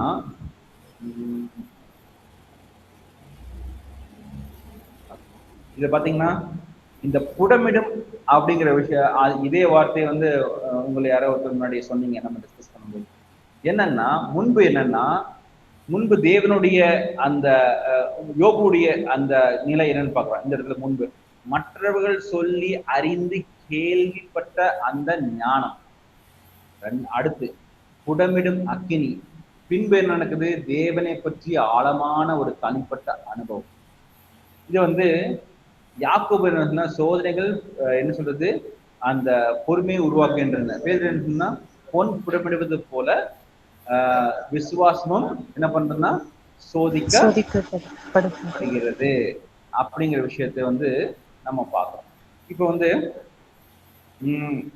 ஆமா, பாடுகள் இனிமையானவே அல்ல, ஆனால் விசுவாசிகளை முதிர்ச்சி அடைய செய்யும் அப்படின்றது ஒரு தேவனை சார்ந்திருக்கவும் அவர் அதனை பயன்படுத்துகிறார். அதுல வந்து எந்த சந்தேகமும் இல்லை. அப்ப நம்ம தவிர்க்கப்பட வேண்டிய விஷயங்கள் என்னென்ன, பாடுகளுக்கு ஒரு சூத்திரமான ஒரு சிம்பிளான விளக்கம் கொடுக்குறேன்னு நினைக்கிறது, ஆறுதல் கூறுவதற்கு பதிலாக நியாயம் தீர்ப்பது, அப்புறம் அந்த கவனமாக கேட்பதை விட்டு தங்களுடைய கோட்பாடுகளை தற்காத்து கொள்வது. அப்ப யோபுடைய நண்பர்கள் என்ன சொன்னாங்க, யோபுடைய விஷயத்துல கேட்கறது நோ, நான் என்ன விசுவாசிக்கிறேன்னா அதுல வந்து எந்த மாற்றம் வரக்கூடாதுன்னு கவனமா இருந்தாங்க பார்த்தீங்களா. அப்போ தன்னுடைய கவனமா மற்றவருடைய அந்த அவங்களுடைய வாழ்க்கையில துன்பங்களை கவனமாக கேட்பதை விட்டு தங்கள் கோட்பாடுகளை வந்து என்ன பண்றது, தற்காத்துக்கொள்ள நினைக்கிறது. ஆனால் நம்ம என்ன பண்ணணும், துக்கத்தை பகிர்ந்து கொண்டு மௌனமாய் நம்ம இருப்பது. அடுத்து விளக்கங்களை விட மனதுருக்கத்தையே நம்ம என்ன பண்ணணும், காட்ட வேண்டும். மனதுருக்கத்தை காட்டுவது ரொம்பவே முக்கியம். இயேசுதான் முன்மாறி கிருபையோடு செவி கொடுத்து அன்பு கூர்ந்து மக்களை தேவனிடம் வழிநடத்த வேண்டும். சோ ஆழ்ந்த துக்கத்தின் மத்தியிலும் தேவனுடைய நீதியும் உண்மையிலும் யோபு தொடர்ந்து நம்பிக்கை வைத்திருந்தான். அது வந்து ஒரு முக்கியமான ஒரு விஷயம். அடுத்து தன் பாடுகளுக்கு மத்தியில் தன் மீட்பர் உயிரோடு இருக்கிறார் என்றும் தனக்கு நியாயம் கிடைக்கும் என்று யோபு விசுவாசித்தான். அது வந்து ஒரு முக்கியமான இன்னொரு விஷயம். மூணாவது, இந்த நம்பிக்கையின் வெளிப்பாடுகள் அவனது தற்போதைய சூழ்நிலையை தாண்டி தேவனுடைய இறுதி நோக்கங்களை சுட்டி காட்டுகின்றன. அப்புறம் கிறிஸ்துவ மனித பாடுகளுக்குள் நுழைந்து பாடுகளையும் மரணத்தையும் சிலுவையில் அவர் வென்றவர். அவருடைய பாடுகள், மரணம் மற்றும் உயிர்த்தெழுதல் மூலமாக நம்முடைய ஜனங்களுக்கு என்ன பண்றாரு, நித்திய மீட்பை அவரை வந்து என்ன பண்ணியிருக்காரு, சம்பாதித்திருக்கிறார். சரிங்களா. அடுத்து பாடுகளுக்கும் மரணத்திற்கும் இறுதி அதிகாரம் கிடையாது. சிருஷ்டிப்பை முழுமையாக மறுரூபமாக்கி எல்லா பாடுகளையும் நீக்குவதே தேவனுடைய இறுதியான திட்டமா இருக்கிறது அப்படிங்கிற விஷயத்தை நம்ம தெரிந்து கொள்ளலாம். அப்படி தேவனுடைய ஞானத்தின் குணாட்சியும் முழுமையாக நம்புவதற்கு என்ன பண்ணணும், நம்பர் 1, வீழ்ச்சியடைந்த உலகம் அப்படிங்கிற ஒரு விஷயம் இருக்கு. பாவத்தின் விளைவுகளால் தவிர்க்க முடியாத பாடுகள். ஆவிக்குரிய போராட்டம்னு ஒண்ணு இருக்கு. மனித கண்களுக்கு தெரியாத சாத்தான் வரம்புக்குட்பட்ட தாக்குதல்கள். இப்ப எப்படி யோபுடைய வாழ்க்கை நடந்தது அந்த மாதிரி இருக்கு. விசுவாசம் புடமிடப்படுதல், தனிப்பட்ட முதிர்ச்சிக்காக தேவன் பாடுகளை பயன்படுத்துதல், இதனாலையும் பாடுகள் தரலாம். அப்புறம் சர்வ வல்லமை, எல்லாவற்றையும் தன் கட்டுப்பாட்டில் வைத்திருக்கும் தேவனுடைய அதிகாரம். இந்த 4 விஷயங்களும் ஒன்று சேர்ந்தா, இந்த 4 விஷயத்தையும் நம்ம புரிந்துக்கிட்டோம்னா தேவனுடைய முழு ஞானத்தையும் குணாதிசயத்தையும் முழுமையாக நம்மளால என்ன பண்ண முடியும், நம்ப முடியும். இப்போ கடைசியாக இந்த யோபு புத்தகத்தில் 42வது அதிகாரத்தில் சில விஷயங்கள், சில வசனங்கள் நம்ம வாசிச்சுட்டு இந்த யோபு புத்தகத்தினுடைய இந்த பாடத்தை நம்ம நிறைவு செய்யலாம். பைபிள் ஓபன் பண்ணலாங்களா? யோபு 42ஆம் அதிகாரம்.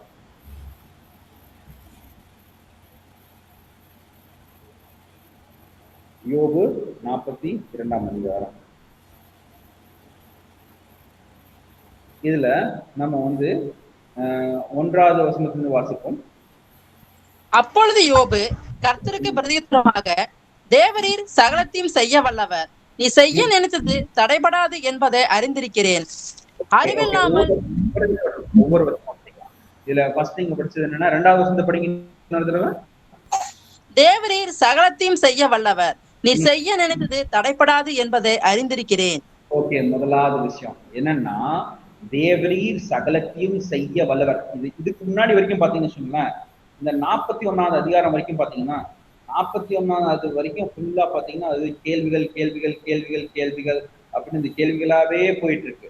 ஆனால் கடைசியாக யோபு கர்த்தருக்கு பிரதியுத்தரமாக அது யோபு பதில் தருகிற கடைசி இந்த சமயம்.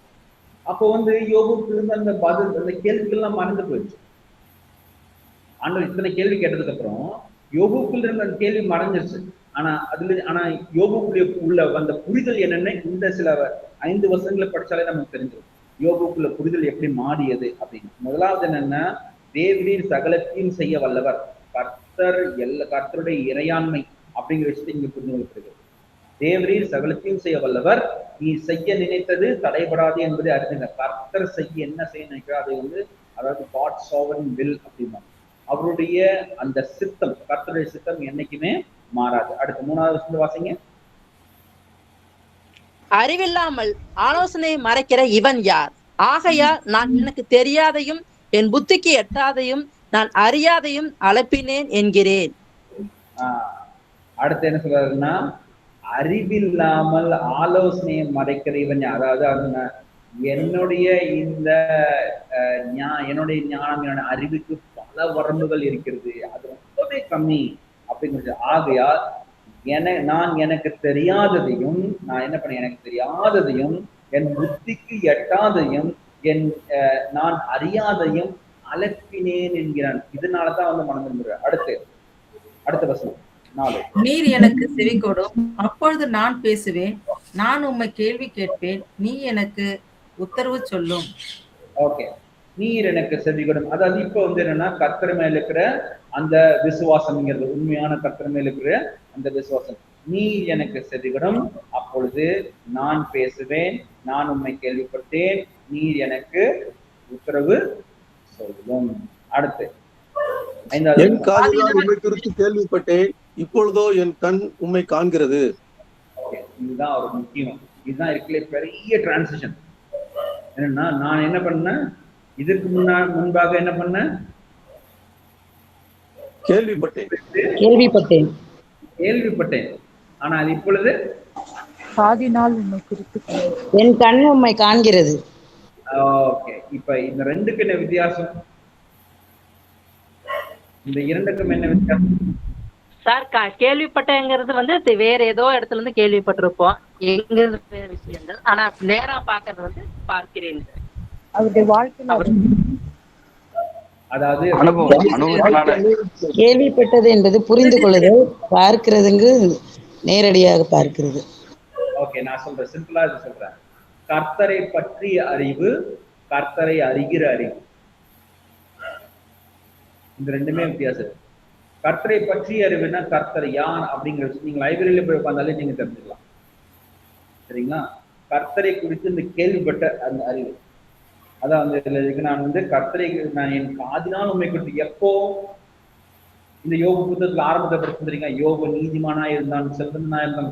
அந்த சமயத்துல தன் பிள்ளைகளுக்காக வந்து அவர் ஒரு வேலை பாவம் செய்திருந்தால் அவருடைய பாவத்திற்கு நிவாரணமாக அவர் பலி செலுத்தினான் பார்த்தீங்களா, நீதிமானாக நடந்துட்டு இருக்கான் பார்த்தீங்களா.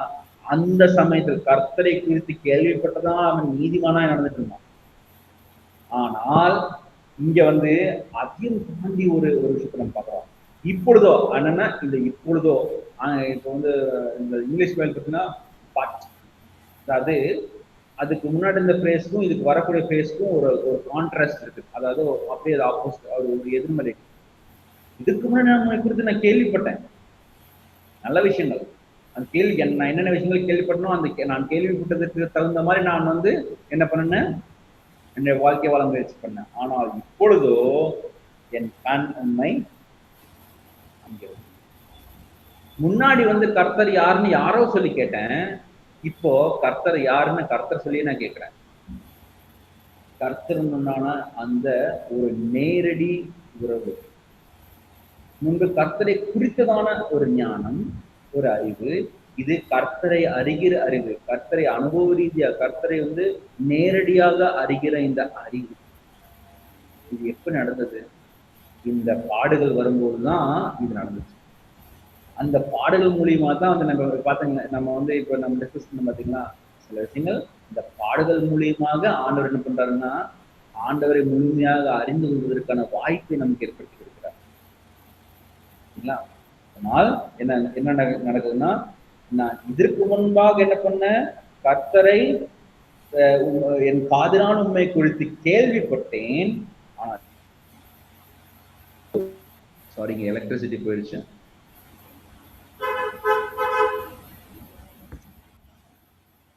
ஹலோ, நான் பேசுறது கேக்குங்களா? கேக்குது பிரதர். ஓகே ஓகே, இங்க எலக்ட்ரிசிட்டி இல்லை, இதனால வாய்ஸ்ல இது பண்ணிங்க. ஆனால் இதுல எதுக்குன்னா, ஆனால் இப்பொழுதோ என் கண் உண்மை காண்கிறது, நேரடியாக நான் உங்களை பார்த்துட்டேன். அடுத்து 6வது வசனம், முக்கியமான ஒரு வசனம் படிங்க. ஆகையால் நான் என்னை அருவருத்து தூளிலும் சாம்பலிலும் இருந்து மனஸ்தாபப்படுகிறேன் என்றார். ஓகே, ஆகையால் நான் என்னை அருவருத்து தூணிலும் தூளிலும் சாம்பலிலும் இருந்து இப்ப வரைக்கும் என்னன்னா, அவர் தூள் சாம்பல் தான் உட்காந்துருக்காரு. இனி அவர் வந்து சுகமாக்கப்படல, இரட்டிப்பான ஆசீர்வாதம் வரல, எதுவும் வரல. சரிங்களா? ஆனா வந்து என்னன்னா,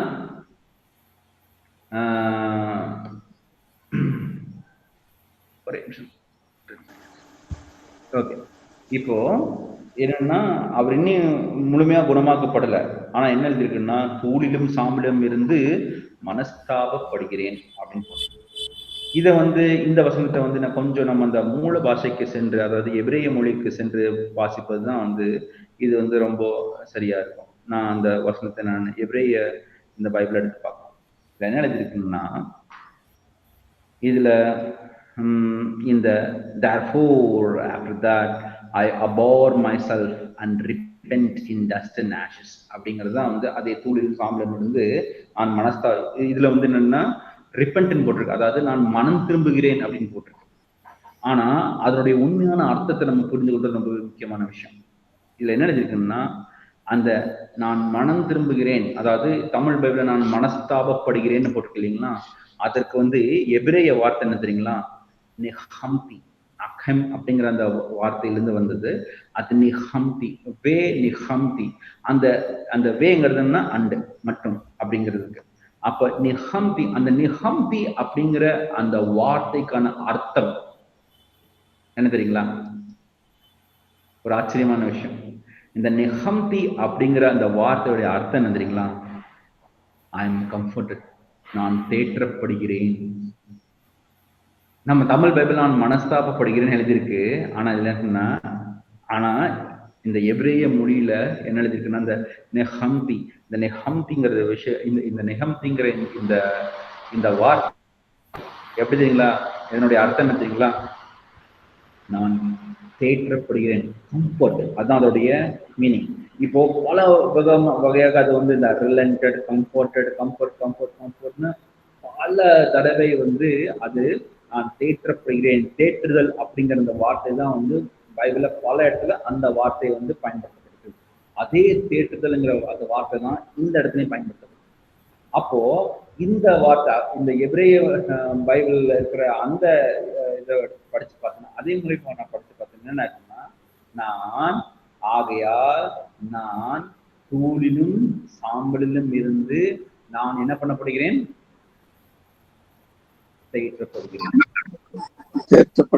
மனஸ்தாபப்படுகிறேன், தேற்றப்படுகிறேன்.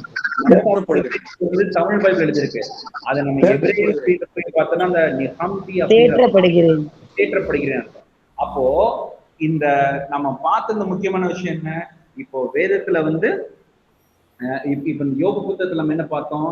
இப்போ யோபு புத்தகத்துக்கு யோபுக்கு வந்து பாடுகள் இருக்கு. பாடுகள் உள்ள ஒரு மனிதனுக்கு என்ன தேவைப்படுகிறது? பதில்கள் கிடையாது.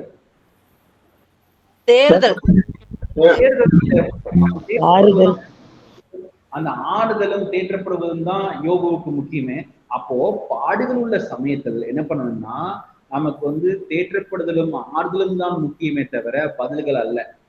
அப்போ நம்முடைய ஊழியத்திலும் வந்து யாராவது பாடுகள் படும்போது அவர்களை நீங்க என்ன பண்ண அவர்களுக்கு ஆறுதல் கூறியும் அவர்களை தேற்றுவது தான் நம்ம முனைப்பா இருக்க வேணும் தவிர உங்களுக்கு இந்த பிரச்சனைனாலதான் இதனாலதான் நீங்க இதை செஞ்சீங்க இதனாலதான் உங்களுக்கு இந்த பிரச்சனை வந்ததுன்னு சொல்லி அவங்க இடத்துல போய் நம்ம என்ன பண்ணக்கூடாது, அதுக்கு அவங்களுக்கு பதில வந்து சொல்ல ட்ரை பண்ணக்கூடாது.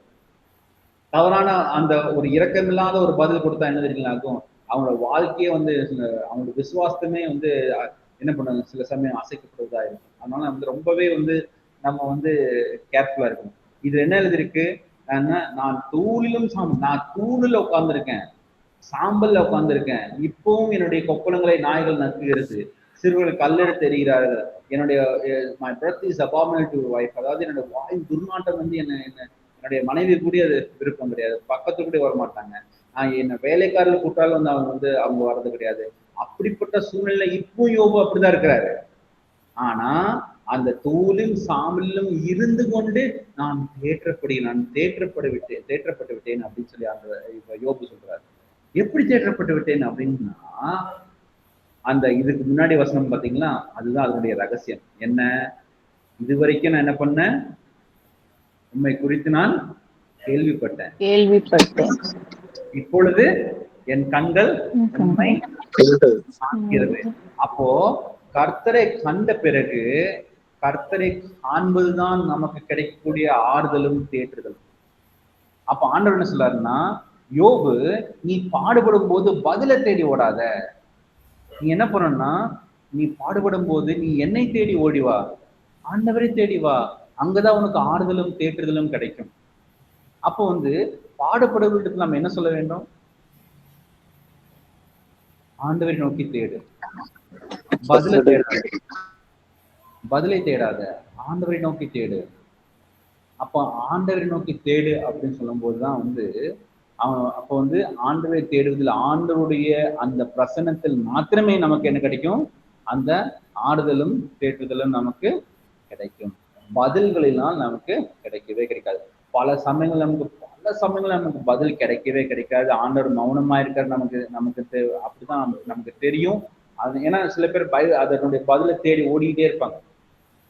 நான் நிறைய பேர்த்த பத்தி கேள்விப்பட்டிருக்கேன். என்னுடைய ஸ்டூடெண்ட் ஒரு ரிலேட்டிவ், அவங்க முழு குடும்பமும் வந்து ஊழியத்துல வந்து ரொம்ப ஆக்டிவா இருப்பாங்க. ஆனா ஒரே ஒரு சிஸ்டர் அவங்க மட்டும் வந்து, ஏன்னா எங்க ஃபேமிலியில ஒரு சிஸ்டர் வந்து உடம்பு சரியில்லாம இருக்காங்க, பல வருஷமா உடம்பு சரியில்லாம இருக்காங்க. இத்தனை வருஷமா ப்ரே பண்றோம், ஆண்டவர் வந்து அந்த அவர்களை வந்து சுகப்படுத்தவில்லை. ஆனாலும் வந்து ஆண்டவர் நான் விசுவாசிக்க மாட்டேன், எனக்கு பதில் கிடைக்கல. ஏன் வந்து என்னுடைய இந்த ஒரு சிஸ்டர், என்னுடைய சகோதரி ஏன் அவருக்கு ஆண்டவர் சுகப்படுத்தவில்லை? இந்த கேள்விக்கு எனக்கு பதில் வேணும். அந்த துக்கத்தில் அந்த பாடல்கள் மத்தியில் அந்த கேள்விக்கான பதில் எனக்கு கிடைக்கல, ஆனால் நான் ஆண்டவர்கிட்ட விலகி போறேன். அதுதான் வந்து ஒரு தவறான ஒரு ஒரு ஒரு அப்ரோச். அப்ப நம்ம என்ன பண்ணணும்னா நம்முடைய பாடல்கள் மத்தியில் நம்ம என்ன பண்ணணும்? ஆண்டவரை அறிகிற அந்த அறிவுக்குள் வரும், ஆண்டவருடனான இந்த நேரடி உறவுக்குள் நம்ம வர வேண்டும். அப்படி ஆண்டவரை குறித்து கேள்விப்படுகிற அறிவு கிடையாது. நான் உண்மை பிடித்து காதனால் கேள்விப்பட்டேன்னு சொன்னா அந்த கேள்விப்படுகிற அறிவு கிடையாது. என் கண்கள் உண்மை, இப்பொழுதோ என் கண்கள் உண்மை காண்கிறதுன்னு சொல்லிட்டீங்கன்னா அந்த அந்த வந்து ஆண்டவரை வந்து நேரடியாக அந்த அறிகிற அந்த அறிவுக்கும் ஆண்டவரை அந்த அறிகிற அந்த ஆண்டவருடான அந்த உறவுக்குள் வரும்போது நாம் தூளில் இருந்தாலும் சரி, சாம்பலில் இருந்தாலும் சரி, நம்முடைய இந்த கொப்பளங்களை நாய்கள் நக்கினாலும் சரி, எவ்வளவு பெரிய பாடல்கள் இருந்தாலும் சரி, என்ன சொல்ல முடியும்? தூளிலும் சாம்பலிலும் அமர்ந்து கொண்டு நம்மளால ஒரு விஷயம் சொல்ல முடியாது, நான் தேற்றப்பட்டேன். அதுதான் யோபுடைய புத்தகத்துல நம்ம பார்க்குற இந்த பாடல்கள். சில சமயங்கள் பாடுகள் வரும், அதை கர்த்தரிடத்தில் கிட்டி சேர்வதற்கான ஒரு அரிய வாய்ப்பாய் அமையும். ஆனால் அந்த சமயத்துல வந்து நம்ம பதிலை தேடி நம்முடைய நேரத்தை விரயம் செய்யக்கூடாது, நம்முடைய விசுவாசத்தை சோதித்து பார்க்கக்கூடாது. ஆனா என்ன பண்ணணும்னா, கர்த்தரை அறிகிற அந்த அந்த நேரடியாக கர்த்தரை அறிகிற அந்த அறிவுக்குள் வர வேண்டும், கர்த்தருடைய பிரசன்னத்துக்குள் இருக்க வேண்டும்.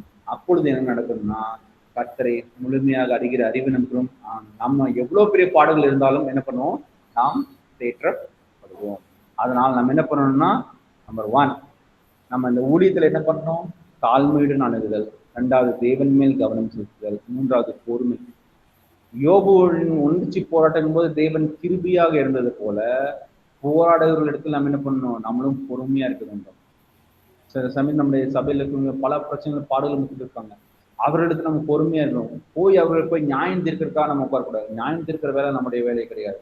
அவருக்கு பொறுமையா இருந்து கிறிஸ்துவை காண்பிக்க வேண்டும். மனித பாடுகள் பங்கெடுத்து நமக்கு உயிர்த்தெழுதல்னால இந்த இந்த இந்த நித்திய நம்பிக்கையை வந்து நமக்கு வந்து என்ன பண்ணுவாரு, ஆண்டவர் கொடுத்துருக்காரு இல்லையா? இதனால வந்து கிறிஸ்துவனிடத்துல இருந்து அவங்க கிறிஸ்துவனுடைய அந்த பிரசன்னத்துக்குள் என்ன பண்ணணும், அவர்களை நம்ம கொண்டு போய் சேர்க்க வேண்டும். ஓகே, மெய்யான ஞானம் என்பது தேவனுடைய நோக்கங்கள் புரியாத போதும் அவருடைய சுபாவத்தை முழுமையாக நம்பி அவரிடத்தில் கிட்டி சேர்வதே அது வந்து மெய்யான ஞானம். அந்த மெய்யான ஞானம் தான் நம்ம என்ன பண்ணணும்னா, நமக்கு சரியான ஆற்றுதலையும் தேற்றுதலையும் ஆறுதல்களையும் தேற்றுதலையும் நமக்கு கொண்டு வந்து சேர்க்கும். இது வந்து யோபுடைய புத்தகத்துல வந்து நம்ம படிச்ச ஒரு முக்கியமான ஒரு பாடமா இருக்கு. யோபுடைய புத்தகம் வந்து நேரடியான பதில்கள் கொடுக்கறது, நான் சொன்னேன், நேரடியான பதில்கள் கொடுக்காம ஒரு வித்தியாசமான முறையில வந்து இந்த பாடுகளுடைய ரகசியத்தை குறித்து இந்த யோபு புத்தகம் சொல்லுது. அப்போ இதுல இருந்து நமக்கு என்ன தெரிய வருதுன்னா, நம்முடைய வாழ்க்கையோட பாடுகளுக்கும் நேரடியான பதில்கள் கிடையாது. உங்கள் வாழ்க்கையில பாடுகள் இருந்தால் அதற்கு பதில் தெரியலன்னு கவலையே படாதீங்க. ஆண்டவர்கிட்ட சொல்லுங்க, ஜெபம் பண்ணுங்க, ஆண்டவரே எனக்கு இந்த கேள்விக்கு பதில் தெரியலன்னா பரவாயில்ல. யோபுக்கு அவன் இரட்டிப்பான ஆசீர்வாதம் கிடைக்கப்பட்ட பிறகும் அவனுக்கு ஏன் இந்த பாடல் வந்ததுன்னு தெரியாது. யோபுன்னு சொல்ல, யோபுடைய அந்த மொத்த போக்கஸை சேஞ்ச் ஆயிடுச்சு. இனிமேல் நான் எனக்கு ஏன் இந்த பாடல், அந்த கேள்விக்கான பதில் எனக்கு தேவையில்லைப்பா, ஏன்னா நான் ஆண்டவரை பார்த்துட்டேன், நான் தேற்றப்பட்டு விட்டேன், நான் ஆறுதல் அடைந்து விட்டேன், எனக்கு அது போதும். அப்போ நான் பாடல் படும்போது ஆண்டவரே என்னை ஆறுதல் படும், என்னை தேற்றும், நான் வந்து உம்முடைய பிரசன்னத்துக்குள் நான் பிரவேசிக்க வேண்டும், உண்மை நேரடியாக அறிகிற அந்த அறிவுக்குள் நான் வர வேண்டும், அப்பொழுதுதான் நான் ஆறுதல் அடைவேன், தேற்றப்படுவேன் அப்படிங்கிற ஒரு ஜபத்துக்குவாங்க. யாராவது ஒருத்தர் இந்த மாதிரி துக்கங்கள் பாடல்கள் இருந்தாலும் அவர்களும் இப்படிப்பட்டதான இந்த கர்த்தருடைய இந்த வசனத்தில் இந்த தியானத்தில் அவர்களே வழிநடத்தணும். சீக்கிரமா போயோ நீ பண்ண இது பண்ண இதனால தான் உனக்கு இந்த பாவம். நம்ம கிறிஸ்தவர்கள் வந்து இது இது இந்த நான் வந்து சில எப்போ இந்த வேத பாடம் நடத்தும் போது பொதுவான ஒரு கேள்வி இருக்கு. அந்த டினாமினேஷன்ல இருக்கிறவங்க பரலோகத்துக்கு போவாங்களா? கத்தோலிக்கர்கள் பரலோகத்துக்கு போவார்களா? பேப்டிஸ்ட் பரலோகத்துக்கு போவாங்களா? பெந்தகோஸ்தேக்காரங்க பரலோகத்துக்கு போவாங்களா? மெத்தடிஸ்ட்காரங்க பரலோகத்துக்கு போவாங்களா? இதுதான் நம்முடைய கேள்வியா இருக்கு. அவர்கள் போவாங்க போக மாட்டாங்க, அது வந்து ஆண்டவருடைய காரியம், அது வந்து நியாயம் இருக்கிற விஷயம் ஆண்டவருடைய, அதை பத்தி நம்ம கவலைப்படக்கூடாது. ஏன்னா கிறிஸ்தவர்கள் ஆகும்னா என்ன பண்றாங்கன்னா, உடனே வந்து நியாய தீர்ப்பு அந்த சிங்காசனத்தை போய் அவங்க உட்காந்துறாங்க. நான் தான் டிசைட் பண்ண போறேன், யாருக்கு டிக்கெட் கிடைக்கும் யாருக்கு டிக்கெட் கிடைக்காது நான் தான் டிசைட் பண்ண போறேன் அப்படின்னு. அது நம்ம ஆண்டவர் அதை வந்து யாரு பரலோகத்துக்கு போவாரு யார் போக மாட்டாருன்னு டிக்ளேர் பண்றதுக்காக வந்து ஆண்டவர் நம்மளை வந்து அழைக்கவில்லை. அந்த ஆண்டவர் நம்மளை ஏன் அழைச்சிருக்காரு? இந்த பாடுபடுகிற இந்த மக்களை வந்து கர்த்தரிடத்தில் கிட்டி சேர்க்க அவர்கள் உதவி செய்வதற்காக தான் ஆண்டவர் நம்மளை அழைத்திருக்கிறார். அந்த ஊழியத்தை நம்ம என்ன பண்ணணும், நம்ம வந்து சரியாக செய்யணுன்ற ஒரு முக்கியமான ஒரு பொறுப்பாய் நமக்கு இருக்குது. அதனால் நாம் பாடுகளில் இருந்தாலும் சரி, நம்மை சார்ந்தவள் யாராவது பாடுகள் இருந்தாலும் சரி, கர்த்தருடைய பிரசன்னத்துக்குள் கர்த்தரை நேரடியாக அறிகிற அந்த அறிவுக்குள் வரும்போது நாம் ஆறுதல் அடைவோம், தெரிவிப்போம். பதில்கள் நமக்கு அவசியம் இல்லை. பதில்கள் இருந்தாலும் அதை நம்மை ஆறுதல் அடைய செய்யாது, அதை நம்மை தேற்றவும் செய்யாது.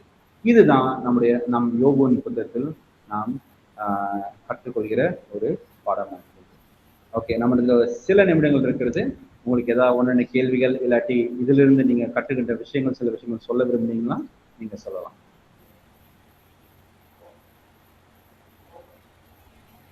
யோபு புஸ்தகம் ஃபுல்லாமே இந்த 5வது அதிகாரம் 6வது அதிகாரத்திலேயே உங்களுக்கு எல்லாமே தெளிவாயிருது இல்லையா?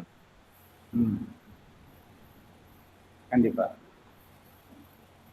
நீங்க பைபிள் இருக்கிற யோபு 6ஆம் அதிகாரம் 5ஆம் அதிகாரம் சொல்றீங்களா, இல்ல இப்ப நம்ம படிச்சுட்டு இருக்கிற 5வது அதிகாரம் சொல்றீங்களா? இல்ல, இந்த 42வது அதிகாரத்துல உள்ளது. 5வது வசனம். கரெக்ட். 5, 6. 42வது அதிகாரத்துல அந்த 5வது வசனம் 6வது வசனம் அதுலயே வந்து உங்களுக்கு மேக்சிமம் எல்லாமே வந்துருது. அந்த புரிதல் அதுல எல்லாமே வந்துருச்சு. இப்ப அவர்களுக்கு யோபுவும் அவருடைய நண்பர்கள் கேட்ட கேள்வியும் அவருடைய குழப்பமும் அவர்கள் என்ன பண்ணாங்க, அதுக்கப்புறம் ஆண்டவர் ஏன் எப்படி கேள்வி கேட்டாரு, இதன் மூலியமா ஆண்டவர் எப்படி இவர்களுடைய தேடுதலை வந்து வேறு பாதைக்கு கொண்டு செல்கிறார், அதுக்கப்புறம் அவர்கள் புரிந்து கொண்டது. அது வந்து ஒரு முழு கதை. கடைசி பதில் அந்த 42ஆம் அதிகாரத்துல அந்த 2 வசனங்கள்ல இருக்கு. ஆனா முன்னாடி நடந்த குழப்பங்கள் முழுமையா புரியலன்னா இந்த பதில்கள் மட்டும் வச்சு நம்ம ஒண்ணும் பண்ண முடியாது இல்லைங்களா? நம்ம இது பதில்கள் தெரியும், எந்த கேள்விக்கான பதில் நம்ம தெரிஞ்சுக்கணும் இல்லையா? அதனால இந்த முழு கதையை நம்ம தெரிஞ்சுக்கிட்டா நல்லா இருக்கும்.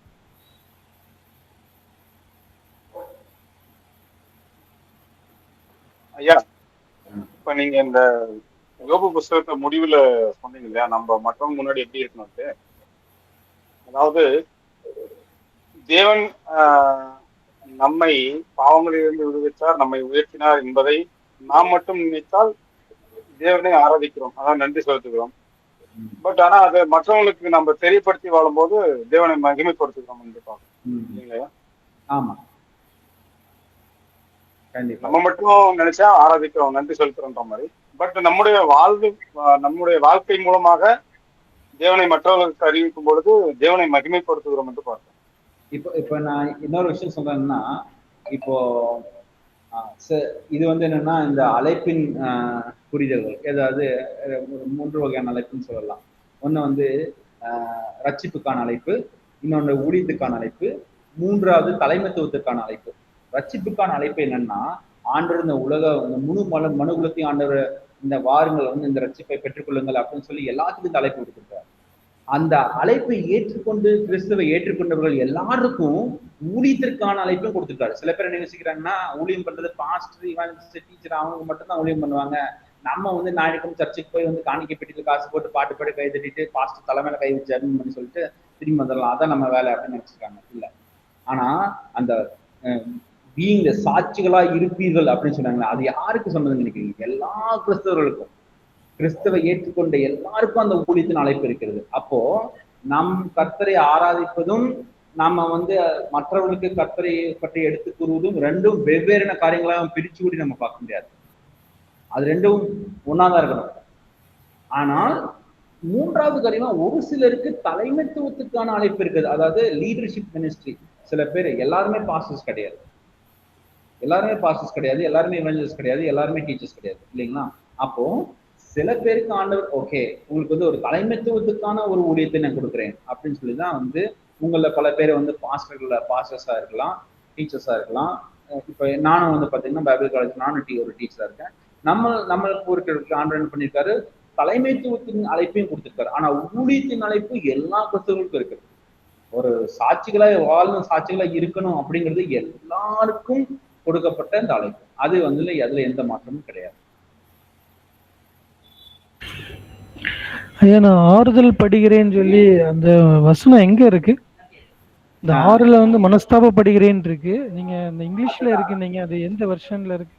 அது என்னன்னா, நீங்க எபிரேய மொழியில வந்து அந்த வசனத்தை நீங்க படிச்சு பார்க்கணும்.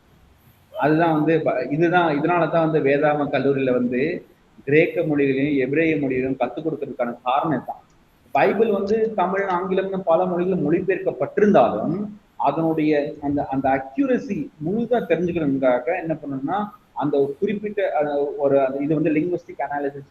அப்போ வந்து என்னன்னா, அந்த வசனங்களை வந்து எபிரேய மொழிகள், பழைய ஏற்பாடுனா எபிரேய மொழியிலும் புதிய ஏற்பாடுனா கிரேக்க மொழிகளும் பார்க்கும்போது தான் அதனுடைய அந்த ஆழம் நமக்கு தெளிவா தெரியும். இப்போ அந்த விதத்துல வந்து அந்த வசனத்தை வந்து இப்ப இந்த வந்து மனஸ்தாபப்படுகிறேன்னு மொழிபெயர்க்கப்பட்டிருக்கு இல்லையா, அது வந்து ஆங்கிலத்துல மனம் திரும்புகிறேன்னு இருக்கு, ரிப்பென்ட். ஆனா வந்து அதனுடைய எபிரேய மொழியில போய் பார்த்தோம்னா நிஹம்தி அப்படிங்கிற இந்த வார்த்தையை பயன்படுத்துது. அது வந்து பெரும்பாலும் அது வந்து நான் தேற்றப்படுகிறேன், ஆறுதல் அடைகிறேன் அப்படிங்கிறது தான் வந்து அதனுடைய அர்த்தமா இருக்கிறது. Okay okay. நீங்க அந்த வசனத்துக்கு அந்த மனஸ்தாபப்படுகிறேன் அப்படிங்கிறதுக்கு மனம் திரும்புகிறேன் அப்படின்ற ஒரு வார்த்தையை சொன்னீங்க. ஆங்கில பைபிள்ல பாத்தீங்கன்னா ரிப்பெண்ட் அப்படிங்கிற அந்த வார்த்தை பயன்படுத்தப்பட்டிருக்கு. ரிப்பெண்டோடைய அர்த்தம் மனம் திரும்புகிறேன். Okay okay. டைம் ஆச்சு. Thank you so much. இந்த கிளாஸ்ல வந்து நீங்க நல்லா பார்ட்டிசிபேட் பண்றீங்க. எல்லாரும் வந்து கலந்து கொண்டு எல்லாம் அந்த அந்த இன்ட்ராக்ஷன் எல்லாம் இருக்கிறங்காட்டிக்கு இந்த கிளாஸஸ் வந்து நம்ம நல்லா கற்றுக்கொள்ள நல்ல ஒரு வாய்ப்பா இருக்கிறது. அடுத்த கிளாஸஸ்ல இருந்து நம்ம அடுத்த புத்தகம் சங்கீத புத்தகத்தில் நம்ம தொடங்கி சங்கீத புத்தகத்தை பற்றி நம்ம படிக்கலாம். இப்போ let's close. Pastor Alex. Yes sir. Yeah, you can take over. Okay, Anandraj ஐயா இருக்கீங்களா? சொல்லுங்க.